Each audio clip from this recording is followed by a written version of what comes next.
Sergio Campos, Ser. Donatet $2 truc superchat. I'm going to miss 4 Thunderbolts. After.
Mamacitas. What's up, guys? What is up? Happy Friday, guys. Happy Friday. What's going on? Little darlings. Little gay people. Emery's here and voicing. Emu is here. Yeah, early stream today. I got shit to do. Like, day drink. Just kidding, I am well behaved. I don't do that. Just kidding. I'm well behaved. Damn. Oh. What's up, Putrid Fido? Lesser Older Tales. Kid and Fart, what's up?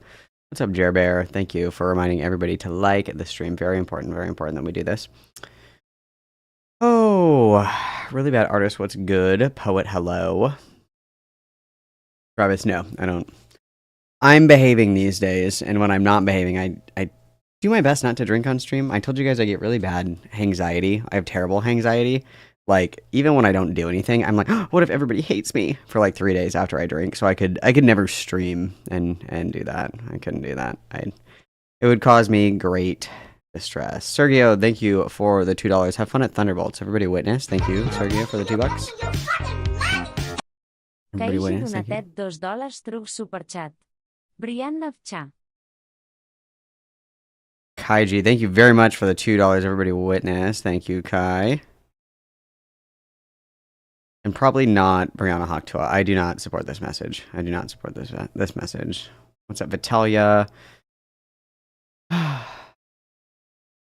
Max is here. Ronan is here. No, we're not. No, we're not day drinking on stream, guys. We're not day drinking on stream. I promise. I promise. What's up, dopamine? Caramelized onions. I know I'm here early today. I got shit to do later. You guys want me to do? You guys want me to do a buzzball ranking? The blue one's gonna win. The blue one's gonna win. What are our flavors here? Buzzball flavors. My name is Malcolm, and this is me after one buzzball. This is me after 2 buzzballs. This is me after 10 buzzballs. See what our options are here. The blue one's gonna win. What? The blue one isn't even on here. Because there's a blue one. The blue one's the best one. The blue, it's like blue. It's cherry limeade. It's the blue one. That's not on this list, but that's okay. We can look at this list. Tequila Rita, gross. Choco Tea is gross. Ruby Red Grapefruit, probably fine. Cran Blaster is surprisingly good. Any of the Ritas taste like shit. Chili Mango tastes like shit. I fucking hate Pina Colada. I hate apple. Horchata is fine. I hate peach. I hate watermelon. And the hazelnut latte is probably fine. But the blue one's the best. The blue one is the best. If there's one artificial, there's two superior artificial flavors. One is artificial banana. 2 is artificial blue anything, like blue raspberry, blue limeade, blue anything.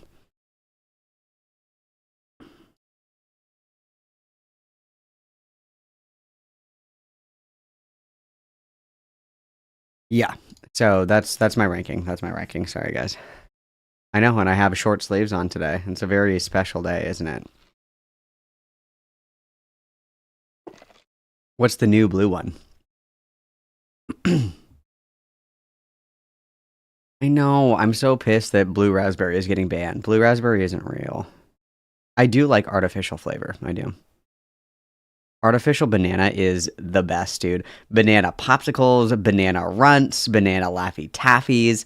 I got this like Asian banana soda or something at like a little Asian market.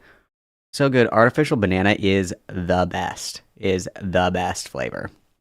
And if you disagree with me, you're just wrong. Banana popsicles are the fucking best, dude. The fucking best. They're always the best. Oh, Twitch chat's popping off today. We're going to go over the shit show that happened yesterday. Do you mean the shit with KP and Chris Chan? Because that was on my radar. That was on my radar, yes. Hi, Pyman. I accidentally slept for 11 hours. I wish that was me. Buzzballs are just alcohol. Buzzballs are alcohol. What they are. 3 streams in a week. It's our birthday week. Yes, Snowball. I'm here just for you. I'm here just for you. You guys are all entitled to your wrong opinions. Okay, artificial banana is like the best flavor. It's like the best fucking flavor. You can't tell me when you get those big bags of popsicles, you know, like when you're a child, and so for some reason you always have popsicles in your house. Being an adult is gay because you don't just have popsicles around. Like growing up, there were always fucking popsicles. Okay, always popsicles. The yellow ones were the best because they're banana flavored. Okay, they're banana flavored.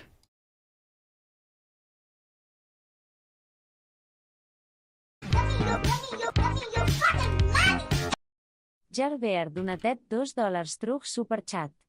Prime you can endure this shit show. Thank you very much for the $2, Gerber. Everybody witness.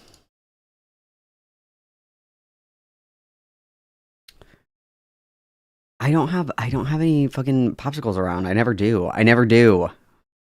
That's being an adult sucks because you have to buy all the shit. When I was growing up, we always had like snacks, you know? My mom is very much so like a snack person. I don't really ever have snacks because I just never buy it at the store. I never think about it. I'm never like, wow, it'd be really cool to just like have Doritos. I never think about it. But you know, when you're little and you're like, wow, I could really go for a popsicle. Mom comes in clutch and you have a fucking popsicle. Being an adult is terrible. It's terrible, you guys. It's terrible.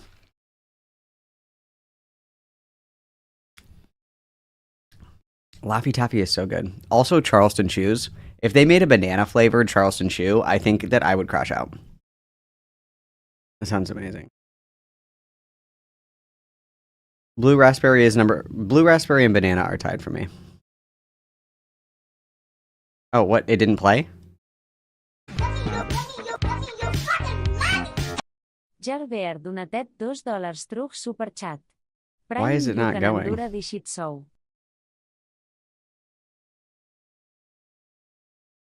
What the fuck? Oh my god. Oh, I see why I'm on the wrong headphones. Hang on. I see why. I can fix this. Hang on. I got it. It's these ones. Okay, hang on. Okay, there we go. Gerber donatet $2 truc superchat. Prime you can endure this shit show. There we go. Okay, now let's get a witness. Sorry guys, my bad.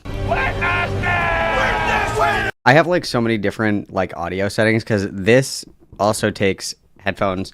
I have my PlayStation controller plugged in. I have these headphones. I have a speaker. The webcam also apparently has a speaker. So anytime that I'm doing my audio settings, it's like a fucking nightmare. Sorry, I apologize. I'm so sorry. I'm so sorry. But yes, the excuse me. The apparently I Love Kim Possible has fan art of her and Chris Chan. Where's this image? It's so cursed, guys. It's so cursed. Where is it? I was like crying. Look at this shit. Look at this shit. A new hand touches the Sonichu medallion. This is supposed to be I Love Kim Possible.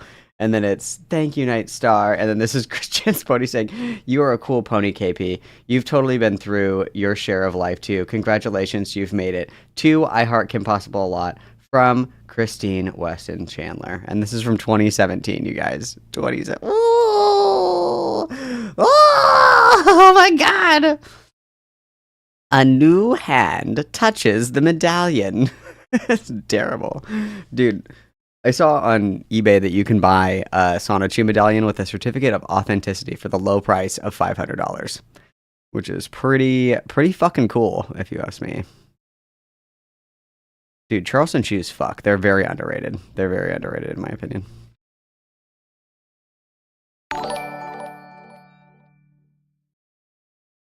Oh, cake is so annoying, dude. So annoying. Go away, Janice. Be gone. Oh, okay. She has fan art of her and Moses. Dude, no. No! Dude, that's terrible. Yeah, KP and Christian. And then Courtney also doesn't think that Chris Chan raped their mom.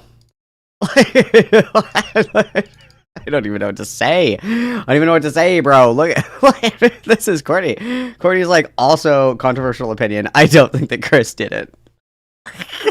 This is like worse than the OJ case, bro. It's worse than the OJ. It's terrible. It's terrible, dude. Look. Please. They've been apparently KP and Chris have been talking to each other since like 2017, which I think is fucking crazy, dude. I think that's fucking crazy. I think that's nuts, dude. It's a small world, you guys. Unfortunately, it's a very painfully small world. Is it not? Is it not? Yeah, it's a big oof out here today, you guys. And KP made a video about what the fuck was that guy's name? Now everybody's doing pedo hunting videos now, and I don't know why. It's about Saberspark and DAG Games, and one of the guys that worked on the team like jerked off onto KP's clothes, which is like fucking deranged. That first of all, disgusting. But the video was like, you know, the West Side Tyler video that he did on Demon Mama, where he just put like a bunch of shit in there that didn't really need to be in there. It was like that. It was like that, and it was pretty long, pretty convoluted. I was like, you know, I wasn't like obsessed. I wasn't like really into the video, to be completely honest with you.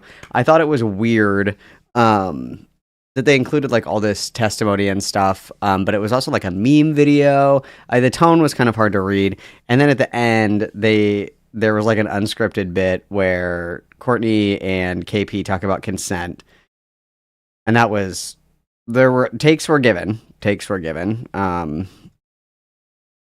I wasn't really thrilled with that section. That was kind of weird. And then there was a section about Lily Orchard at the end. And so I don't know, it was just a lot in one video that could have, you know, been several separate videos. It certainly wouldn't be the way that I formatted a video like this. Certainly it was a little bit too much going on. And then she unlisted it and deleted it within like a couple of hours of it being up, because I was fucking listening to it while I was in traffic, and then it was like video is not available, and I was like, "Nar, clear!" I was only like 20 minutes into it, but I do have a local copy of it. There is a copy of it floating around, but yeah, it was certainly certainly questionable, certainly questionable. And then in other news, Lexity got back together with her girlfriend, the one that she alleges that assaulted her. They're back together. It's been a big week for gay people, you guys. It's been a really big week for gay people. Big week for gay people, guys. Big week for gay people. Malcolm, if someone donated $500 to you specifically for the Sonichu medallion, would you buy it? Yeah, but you have to take into account how much gets taken out. So if you cash at me $500 directly, yes, I will buy the Sonichu medallion. If you cash at me 500 buckaroonies, I will buy the Sonichu medallion. It's on eBay though. I don't remember if it's like OBO. Like, you know, sometimes they do like bidding wars. Sonichu medallion eBay. I don't remember the one that I saw. I think it's this one. No. Oh, this is the one.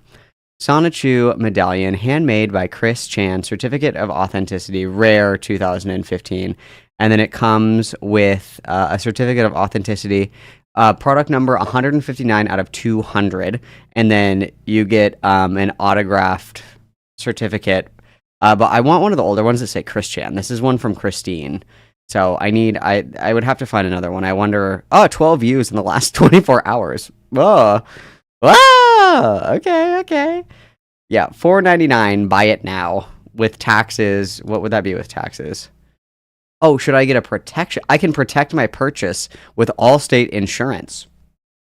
I imagine I would want to protect it. What are the taxes and the shipping? What do you guys think the shipping is? Oh, I'm not logging into my eBay. No. Okay, so we'll say $550. And if shipping is more than $50, like shipping and fees is more than $50, then fuck it. Yeah, you can have your money back. But yes, I would buy it. I would buy it, yeah, I would. I don't really know what is going on with Courtney these days. None of my business, don't care. I do think that we're colluding with interesting people, Lio Convoy in particular being one of them, Chris Chen, of course, being another one. And then, and then just being like, nope, he didn't rape. Dude, if I buy the Sonichu medallion and I wear it, I'll start gambling on stream, and then I'll just crash out all the time. I'll do that. Like I'll probably like develop also like a crack addiction or something in collaboration with my new gambling addiction to really help fulfill the prophecy. There's this really good movie. It's called The Possession of Michael King. And it's about this guy and his wife dies, and he's like, I don't believe in the supernatural, but I'm making this, you know, little documentary to like try to see if there's proof of the supernatural, because, you know, since my wife died, like, I don't really give a fuck anymore or whatever. So this guy, it's like a found footage kind of one, kind of in the style of like Paranormal Activity. And so he does like 10 different rituals to try and get possessed. He does like a, you know, like a shitty Amazon one with a Ouija board. He has some dude do like necromancy to him. He does like this other ritual where they make him take like acid and shit. He does like, and he does them all together. He doesn't like pace them out, you know, he does them all together. And so obviously he gets like super mega fucked, obviously, because he does, you know, like a ton of different possession rituals. Just start with one, you know, you can always take more, you can't do less, that kind of thing. That's what I imagine I would do if I got the Sonichu medallion. I would immediately start making life choices that are poor in order to kickstart the power of the medallion. Like, I think that I would get into hard drugs. I think I would probably start gambling, you know, like start selling things to gamble with them. Maybe pick up like drinking at work even, maybe. Like, I would just really want to really fully embrace the power of the medallion. You know what I mean? I would really want to make sure that it's really at its full potential. And I think you guys, I think this would make a really good documentary, okay? The mystifying power of the Sonichu medallion, okay? It got Nick Rakita, it got Ethan Ralph. It's kind of like how Post Malone bought that Dybbuk box. I think I think there's good potential here, you guys. Would I destroy my life in order to make good content? I don't know. That's a good question. It depends on how much the medallion begins to influence my thoughts and my minds. I imagine it would whisper to me, similar to the mask, the Green Goblin mask, and it would be like, buy the crack. And I'd be like, what was that? And it'd be like, you want to smoke crack, don't you? And I'm like, oh God, fuck. Like, I think it's gonna happen. I have it mapped out in my head. We're gonna make it work. We'll make it work, you guys.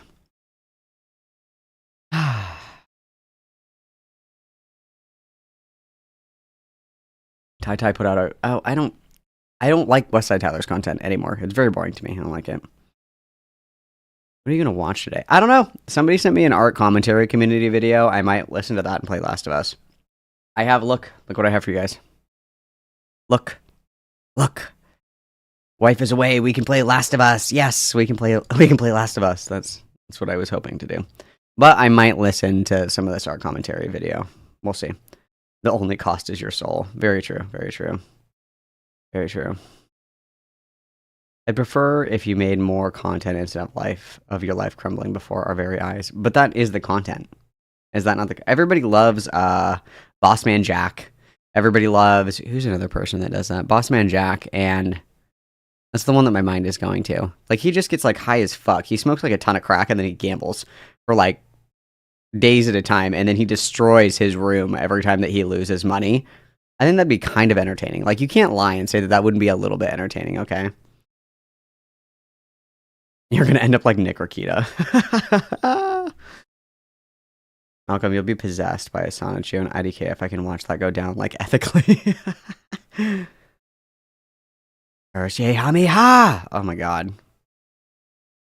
You guys, we need to do a Curse ye hami ha remix. That's what we need. Keldodge, where are you? I need like a slow build up, like doot doot doot doot doot doot doot doot doot doot doot doot doot doot. Curse ye hami ha! So it's like that's what I need.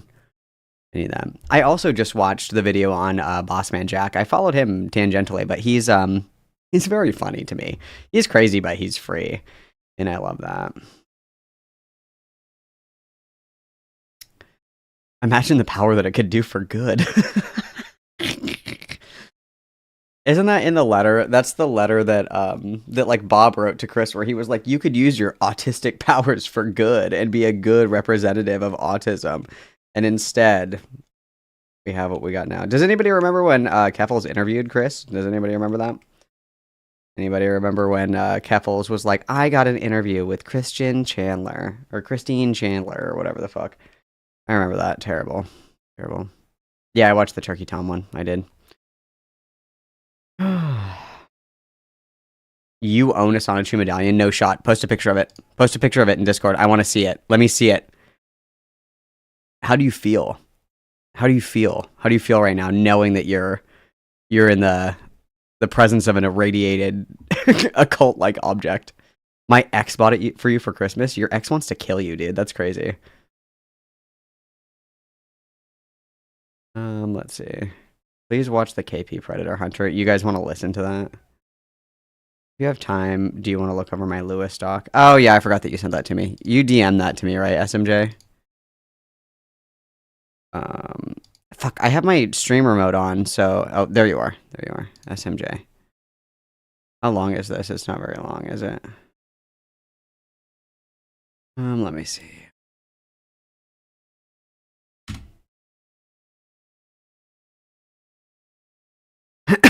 I also... Oh, this isn't very long at all. I also don't know... this is my only concern, guys, because I do have a local copy of the KP video. My only concern with that is because it's been, like, taken down. I don't know if that counts as, like, fair use. I don't know. I don't know how that works, but... We could give the medallion to RFK Jr. We could. Yeah, but that drywall had it coming. It's very true. All these gambling sites were out to get him. That's all I'm going to say. They were out to get him. It's true. It's true. I need everything about my house off the internet. Bass drop. Now. I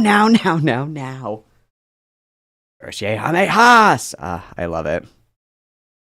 Bob said that he and the Sonichu medallion, yeah, it could be a symbol for autistic people everywhere. And truthfully, ironically, that's what it became. Ironically, that's what it became. Who is this Calvin Garrar? Who is he? Oh, thank you for the membership, everybody. Witness. Thank you, Theo. Is Turkey Tom a transphobe? I don't know. He's like, he does commentary. My only Chris history I'm willing to absorb is the PCP University episodes. All right, fair. What size method? I don't even know what that means.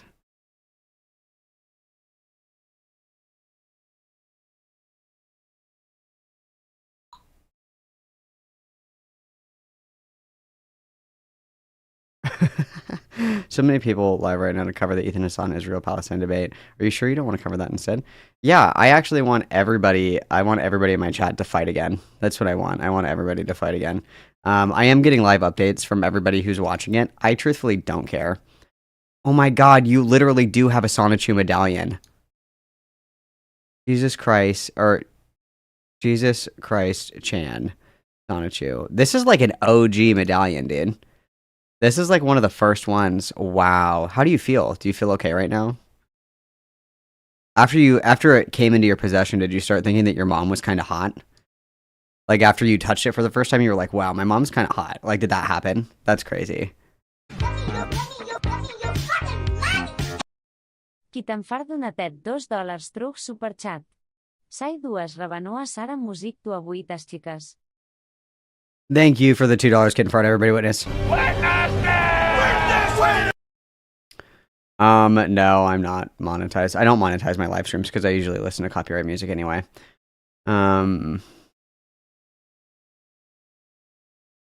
don't know. Maybe we'll do that. Let's look at this doc. Sigmund Freud. Okay.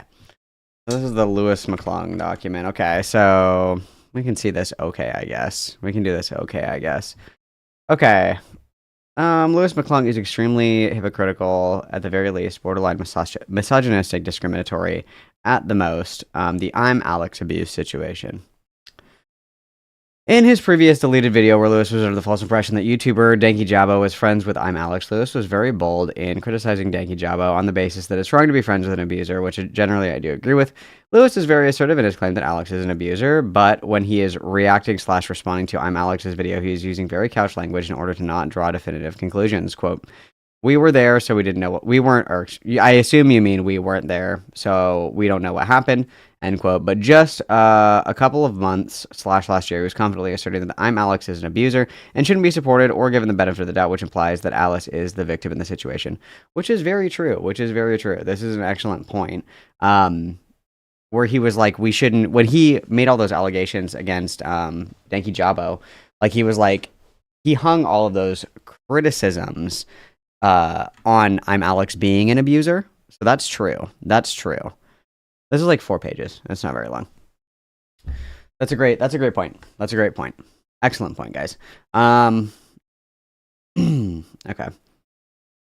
In fact, he falsely criticized Danky Jabo for possibly making fun of Alice's abuse, quote, annoying orange, which implies that he believes / believed that Alice is a victim of Alex, but currently has walked back on those beliefs, which is disgusting because abusers shouldn't be coddled, Lewis's past words.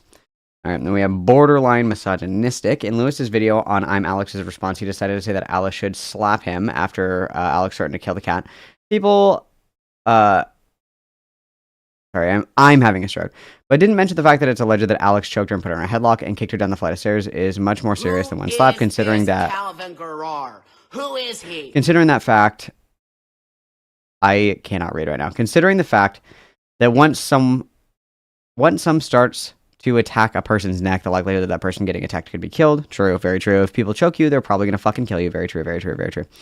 Lewis also seems to be portraying Alice and Alex as two awful people who were awful to each other in the relationship, when in reality, Alex, according to the evidence, is the abusive person, mentally abusive, physically abusive, and verbally abusive, screaming the N-word in her house, calling her bitch, C-word, N-word, crazy, R-word in text, and much more intimidating,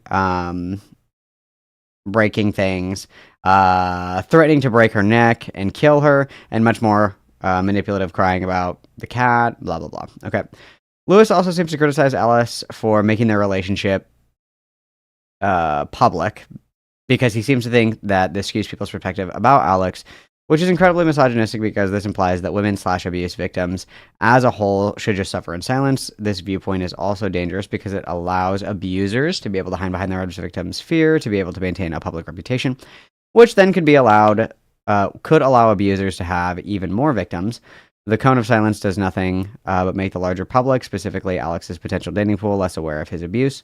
There is an argument that Alice did file a report under Claire's law, so nothing needed to be made more public, but that is a private action that people won't know about unless they actively look, or if legal action is brought against Alex. In reality, not many people do background checks on potential romantic partners because some people don't think to do that until the red flags have already shown themselves, and oftentimes when that happens, it's too late to get out alive for most women. And in my opinion, if Alice didn't make her abuse public or publicly call out Alex, he possibly could have moved on to another woman because abuse doesn't stop until someone stops them. Also, Lewis seems like a slut shamer. When he falsely accuses claims that Alice is hypersexual, which further reinforces the trope that hypersexual slut woman seduced the poor mentally ill white man into abusing her. I hate this so much because, one, where did this even come from? There's a blurb on the Google document about her talking about how Alex was, quote, watching a video about another girl talking about her experiences of being hypersexual as a result of trauma, end quote, which someone turned into Alice being hypersexual. Like, dude, what the fuck is going on? Lewis's entire video gives nothing but victim blaming and abuse defender energy. I think like the worst part of all of it, though, is just the fact that he did hinge all of his criticisms on Danky Jabo for being friends with Alex because Alex is an abuser.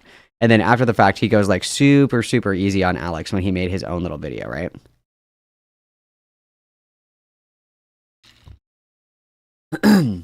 And in my opinion, a victim of any sort of abuse or mistreatment has every right to tell their story as public as privately as they want to, because that is something that happened to them. They were able to live through, and whether or not someone wants to be made aware of it. If you think an abuse victim is being too open about their story and their experiences that they were fortunate enough to live through, that is more of a condemnation of your character on the basis that you, Lewis, are willing to be ignored and ignorant about abuse because it makes you uncomfortable. So borderline discriminatory and racist. I don't think Lewis is actually racist. So we have diet racism light, if you will.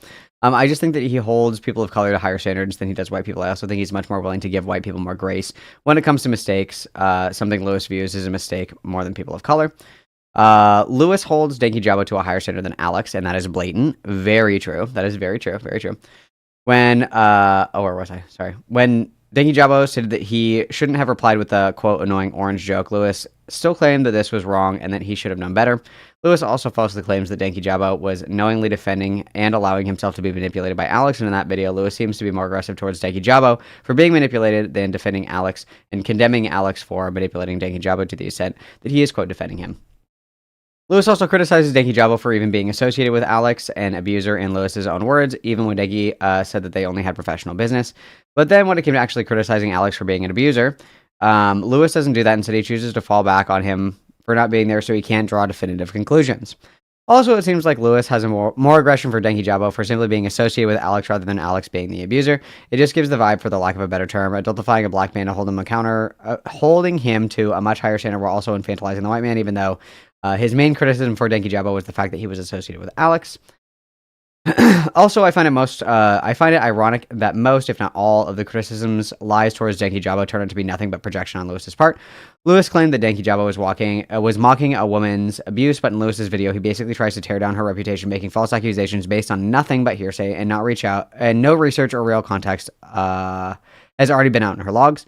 Lewis claimed that Danky was defending I'm Alex when Lewis's entire video is basically a defense to the point where people in his own comment sections are like, quote, they're both bad, which in reality I'm Alex is a domestic abuser, manipulator, a liar, and a bad guy. Lewis also claimed that Danky had been misogynistic towards women, but blaming women's false hypersexuality in order to defend the man abusing her is much more misogynistic and dangerous. That's true. That's true. Because the hypersexuality comment was like actually really out of pocket, because even if Alice was hypersexual, what does that have to do with like getting choked to death? What does that have to do with that? I feel like that's, those are, yeah. Okay. Lewis had so much condemnation for Danky Jabo using the term beef curtains because it's a term rooted in racism, which it's not.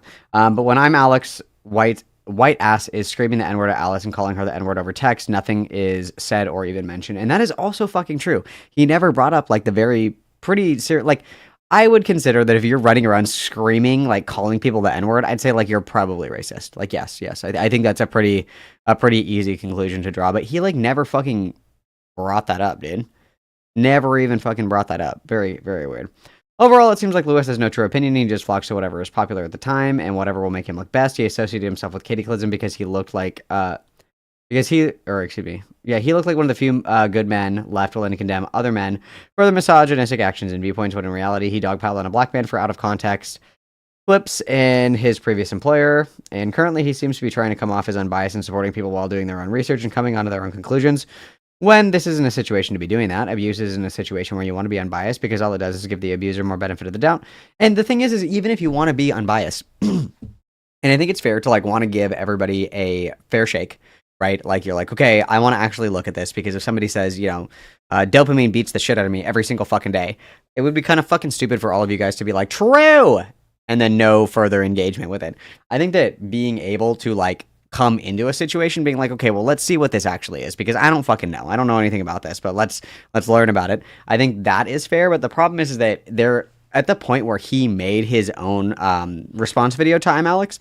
All this shit has already been very well documented, right? The original Google document and then the additional shit that came out after the fact. It's already been very well documented and established. And Louis McClung did make his entire position attacking Yankee Jabo about him being friends with an abuser. And then when he makes the video about I'm Alex, he's very soft, he's very reserved, blah, blah, blah, blah, blah. It's like,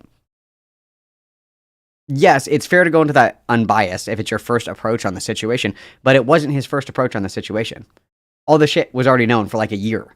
So it's not like we weren't there, we don't know the facts, blah, blah, blah, blah, blah. You knew the facts well enough to call this guy like an abuse apologist. Obviously. I don't know, dude. It's fucking stupid. And currently he seems to be trying to come off as him. Okay, blah, blah. Where was I? And if I'm Alex does regain his previous reputation, it's going to be even more dangerous, because the future allegations come out. He's going to have a partial defense because of Lewis, and then personal petty issues. I just like how Lewis starts off his video sounding very unserious and peppy when he over-acknowledges the situation of abuse. This just gives off the idea that the video is a performance. Very true. I hate how Lewis doesn't address the fact that Alex basically called Alice ran through. Yep, that is true. I'm pretty sure those are like the words that he used. Disgusting. I also don't like how Lewis showed more genuine concern for Alex threatening to harm the cat instead of assaulting a human being. Very true. I think in general, I think that I am more sympathetic to animals, because animals are pure, guys. They do no wrong. All dogs go to heaven. All cats go to heaven. All praying mantises go to heaven. They're pure and innocent creatures. And I think that's the thing that makes me sad when people are mean to animals. And animals also can't defend themselves. And, it's the pureness of it. It's the purity of the soul of the animal. It's concerning. I also think people should not be hit and choked and threatened and things like that. I totally agree with that. And I totally agree with that. We shouldn't be doing that to anybody. But it's exceptionally sad when it's like a little defenseless cat that didn't do anything. It doesn't even have the capacity to do anything. It doesn't even have the capacity to be evil. What is an evil cat, you guys? It doesn't exist. They're pure. They're pure. There, I said it. Also, Lewis seems to have done the bare amount of research on the video, purposely left enough information out to paint a certain photo of Alice being more disingenuous. It's true. He said before that he outsources all of his quote unquote research. He said that in that interview that he did with Turkey Tom, he said that he outsources all of the research and shit to other people, and then they send him like a skeleton script, and then he goes. So that's really cool. Lewis also states that the only evidence of Alex being abusive is the clip about smashing Alice's head in with the brick, which is false. That's true. We did bring this up, that there's clips where he follows her around the house and all this other shit. True. This is super petty, but I dislike how he mentions his dyslexic for why he's confusing their names. I'm dyslexic and I'm not that stupid. This is nice. This is nice. I agree with these. I don't have a lot of commentary to add because I agree with the general sentiment. I don't have much commentary to say, you know what I mean?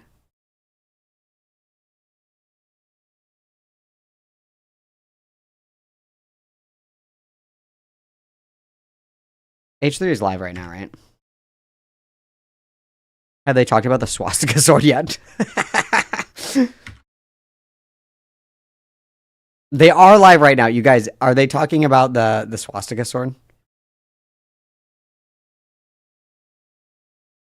Also, I think Ethan's tweaking a little bit, you guys. Just a little bit. I don't want to watch a lot of this. I will not have you guys fighting.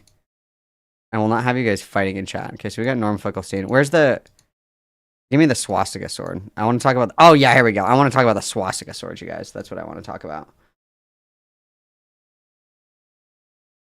Doesn't absolve you of criticism. That's something that you guys keep harping on. Do I think my coverage? And I don't think that's the case. I don't think that is the case. Okay. Do you think my coverage has been like totally balanced? I would say no. I've obviously given less time to the Palestinian perspective, and I think the reason for that is simply that. No, not just the Palestinian perspective, Ethan. I think that Ethan is tweaking. I think that Ethan is tweaking. Don't ever MB Hughes guards kill this guy in Twitch chat. Kill this guy. I have Chihuahuas, and they're great. Okay, don't slander the most precious breed. Don't ever say that. Guards!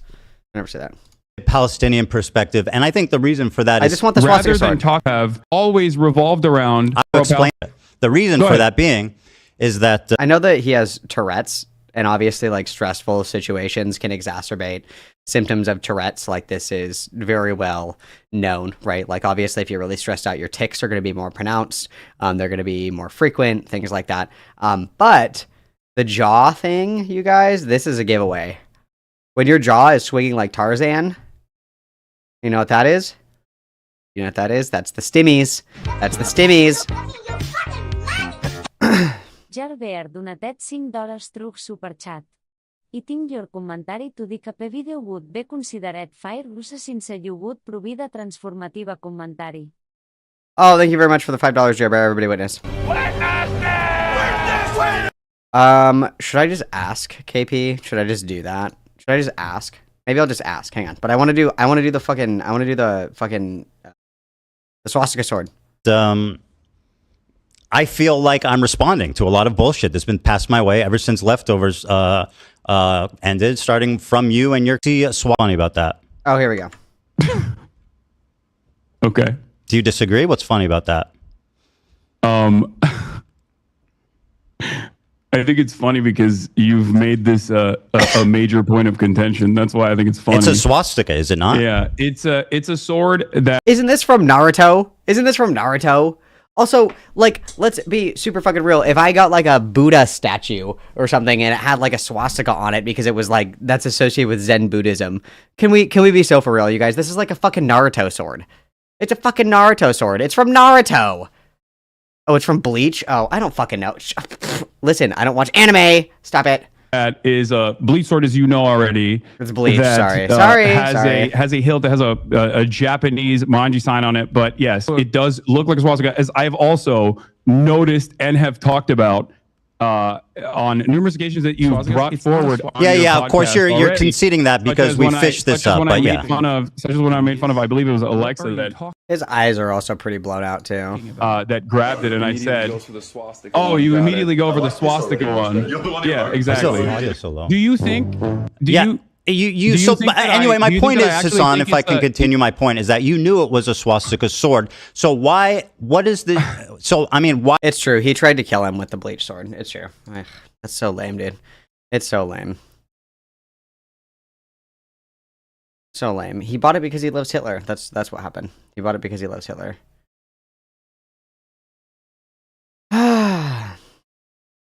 Well, a swastika is not just a Nazi symbol.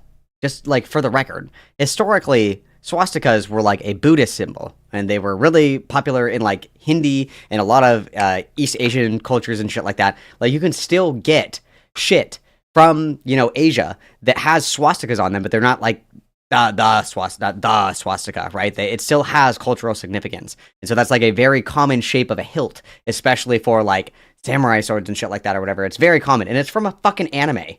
It's from a fucking anime. Ugh. Ugh. Ugh. I thought it was gonna be a blade in the shape of a... How the fuck would you get a sword in the shape like the blade? That's crazy. That's crazy.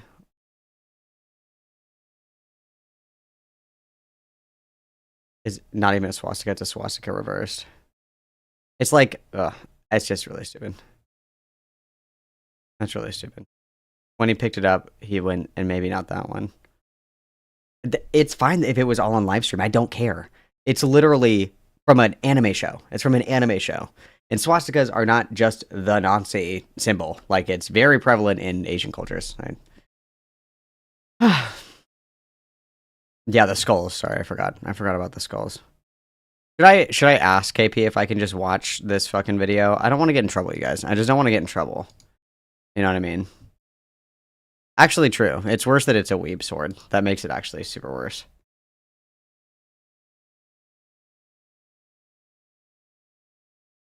Dude, I don't want to get in trouble. I don't want to get in trouble, bro.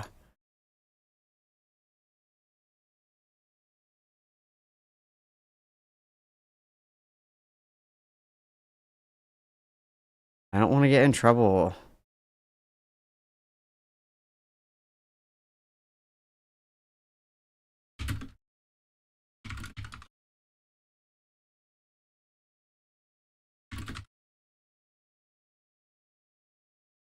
Well, I don't know. I want to be somewhat respectful. Obviously, they took the video down. I don't know. I feel like a dick. I feel like a dick. Obviously, they took the video down because it sucked. We all know it sucked. I don't know. God might be mad at me. I don't know, guys. You guys know that I'm anxious. I don't know what to say.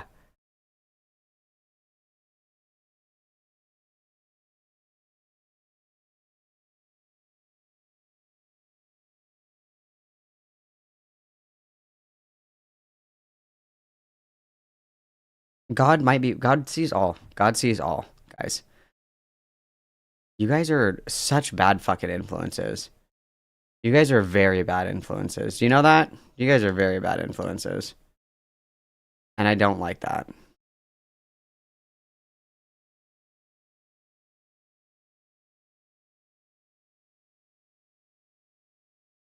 Very bad influence. I'm waiting to see what Sai says. Sai will decide.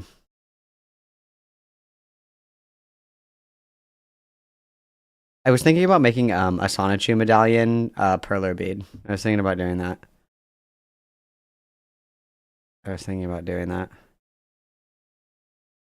Dude, no ball, please.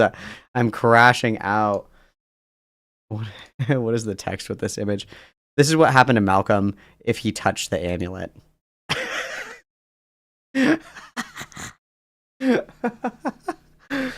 Oh. My Sonic Sona. My Sonic Sona.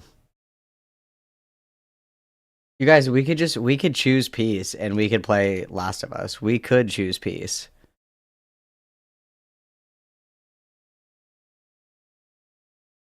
We could choose peace and we could just play Last of Us, you guys.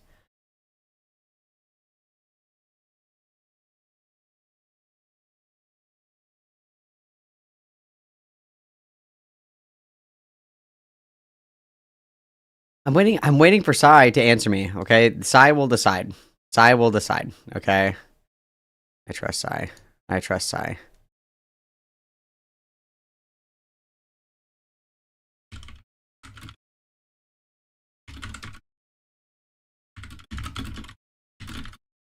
I'm asking Sai. Sai will decide. Sai will turn the wheels of fate for us, okay? There. Is everybody happy? Is everybody happy? God, you guys are all bad influences, you know that? And like, I don't want to say this really fucked up joke and you guys are like, do it, pussy, and I'm like, alright, fine.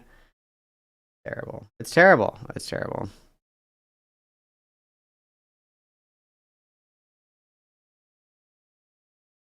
I trust Sai. Famous last words. I know. I agree. I agree. What if I just listen to the audio of it? What if we just listen to the audio?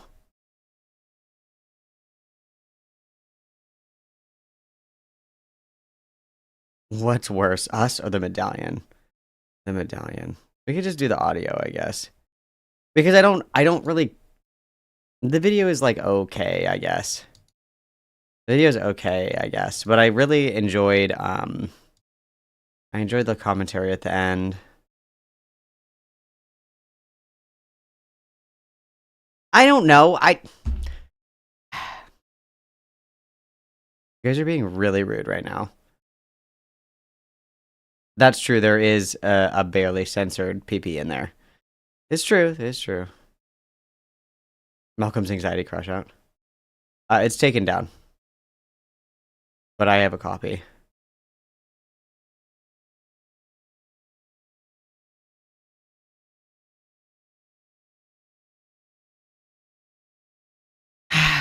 No, we can't. If it's the latter, then it's not covered by Content ID.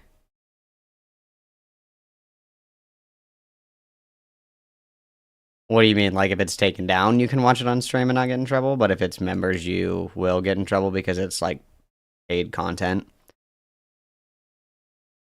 Is that what we're meaning here? Oh, there's PP and self-harm. Okay, well then we would just listen to it. We would just listen to it. While I played Last of Us? Question mark? No, you're right. Last of Us is too loud. I can't. Why won't you guys just let me be happy? Why? Why won't you let me be happy? I guess I could play Gollum.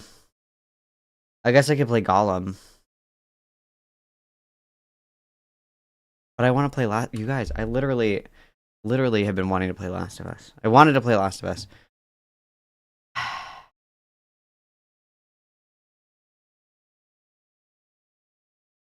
Alright, whatever. I'm gonna go to the bathroom. I'm gonna go to the bathroom and then we'll be violent.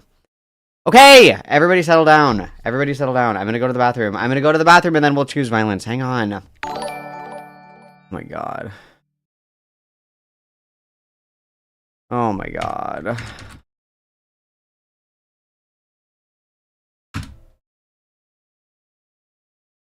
Dude, the Gollum game is fun. Shut the fuck up. The Gollum game is fun, okay? I can't play Last of Us because it's a story-based game. And obviously, we're watching for the story, obviously. I can't do that while we listen to something. So, it's fine. You guys win. You guys win with your gay stuff, okay? I'll be right back. God, I fucking hate you guys. I'll be right back. Ugh.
All I want to do is play Last of Us, but fine, fine.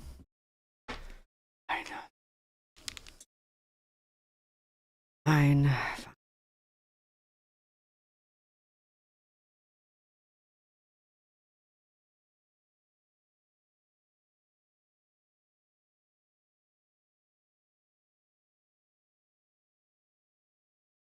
Ty is here and bullying everyone, including me. Wow, what else is new? S'ha donatet $10 truc superchat. Bullying works. Thanks for the $10, Sai. Everybody witness.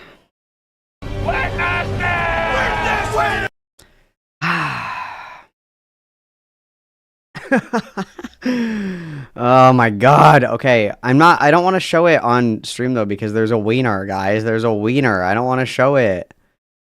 How censored is the wiener? Can we get away with this? Or is the wiener gonna be bad, guys? You're my favorite emotional support streamer. If that was true, you could spell my name correctly. Curious. It's barely censored. Do you think I should move it to the side? I don't even know where it is. I don't know where the dick is. I don't have like a timestamp for the dick.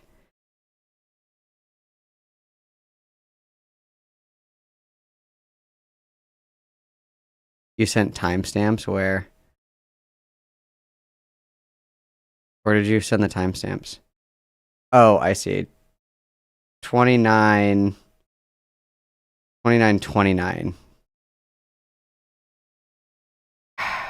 Fine. Fine. Okay, 29. We have to skip the wiener, okay?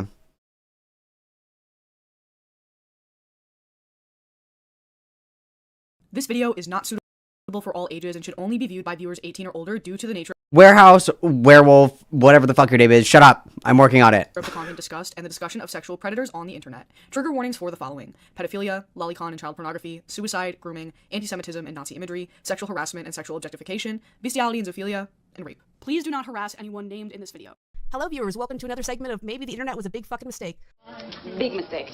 Big, huge. On a more serious note, this video covers sexual gratification as well as general sexual harassment, and it's a very depressing story. Not good. If you're a kid who Not somehow good. got past the age restriction, please go away now. Just go. Now, I don't like covering these stories. Clear On out, the Animation guys. Channel, we cover very important stuff like Disney and not Disney things sometimes. But I like to think of myself like the Jon Stewart of the YouTube animation community. I call things out when I feel like I can add something to the conversation. And it's important to talk about when YouTubers are misusing their platform, so what's the no fun situation? Because I hate it here. I don't want to be alive anymore. I've chosen not to keep this person anonymous because I believe this is not a mistake or a slip of the tongue. This is an active attempt of slander and misogyny, and that's just not acceptable. Also, this incident wasn't freely admitted to me. I had to have someone else tell me that this was going on in a professional setting. And he couldn't even tell me himself.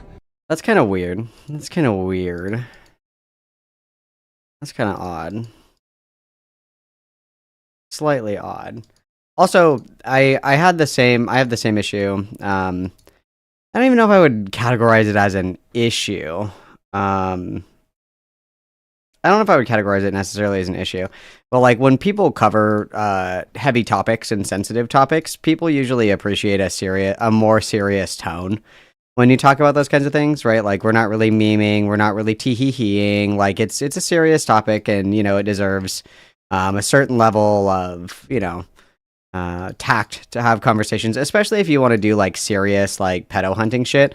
I don't know if that is like the best time to like bust out silly goofy girl memes and shit like that personally. Obviously whenever we do talk about serious shit, and I mean obviously there's an appropriate way and an inappropriate way to like tell jokes and like kind of like ease the situation. Like humor is a really good coping mechanism and stuff like that. But I think in general, if you're going to do like a scripted video, like a scripted sit down video in regard to like allegations of like pedophilia and shit like that, I think that it should probably take a little bit more of a serious tone. I don't think that that's, I'm not going to say this is like the biggest reason, but another reason why a lot of people I think stay away from and are right to stay away from like pedo hunting shit is because it's not like content, right? It's like it's like allegations of people like actually doing illegal shit, you know, and that's why in the past I have foregone covering shit like Patricia Taxon or, you know, shit like that or whatever the fuck. And then when we do talk about serious stuff, it's like, okay, we're gonna, you know, be a little bit more serious about this and what have you.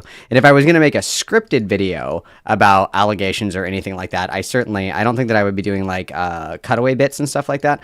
Obviously people can make whatever fucking kind of content they want. I'm not like the content police, I don't care, but I understand the kind of you know, when you kind of make like jokes about it, and especially in the context of like, if these are very serious allegations, this shouldn't be for a YouTube video. This should be like for the police, right? Like if somebody comes to you and they have allegations that somebody is breaking the law, violating others, you know, molesting, raping, whatever the fuck, like that's like something that you report to the police. That's like not something that you kind of save in your back pocket for like a YouTube video. So say what you will about Westside Tyler. I didn't really care for his coverage of a lot of stuff, but he did do like the proper quote unquote steps or whatever and reported the shit that he found out, which I think is the appropriate thing to do. And part of it too is that you can like fuck up criminal investigations as well, right? Like if somebody comes to me and they say, oh, like I have information about so-and-so doing this illegal thing or whatever. And I'm like, fuck yeah, dude, this is going to look super great on my YouTube channel. That can fuck up the criminal investigation if there is something to investigate. And that's something to be sensitive about. And that's why I think that online predator hunting and pedo hunting and shit like that in general is just something that should be frowned upon, because if it's that serious, which it sounds like it is, then that should be something that you talk to the police about. And then after the dust is settled, it's like, cool, now we can talk about this a little bit without the jeopardy of, you know, fucking up the investigation, blah, blah, blah, blah, blah. But in the meantime, I feel like it should be handled behind closed doors, right? If there's something fucking illegal going on, this isn't, you know, let's lock in for my next YouTube hit piece. This is let's report this to the appropriate parties and what have you, right? That's the way that I think it should be handled anyway. Chris was a team member roughly from 2014 to 2015. I know, I'm old. Chris was generally a nice guy in my time knowing him, but he exhibited weird behavior. See, like that joke was fine. That was a fine joke. I don't know if this is gonna go. S'ha donatet $5 through superchat. Capen Broin Fandonava I would admit they never directed this victim toward resources like rain and decided a YouTube video was best. Thank you for the $5 side, everybody witness. Yeah, I mean, again, that's just like my main thing with all, I think that's everybody's contention with like online pedo hunting and shit like that, is like, you're not really helping anybody. You're doing it for, you know, the vine, as the kids used to say, right? Like, you're not really doing it to help somebody or, you know, stop somebody who's dangerous. You're kind of shoving your foot in something that should be handled like very tactfully and behind closed doors. But either way, dude, I think it's something.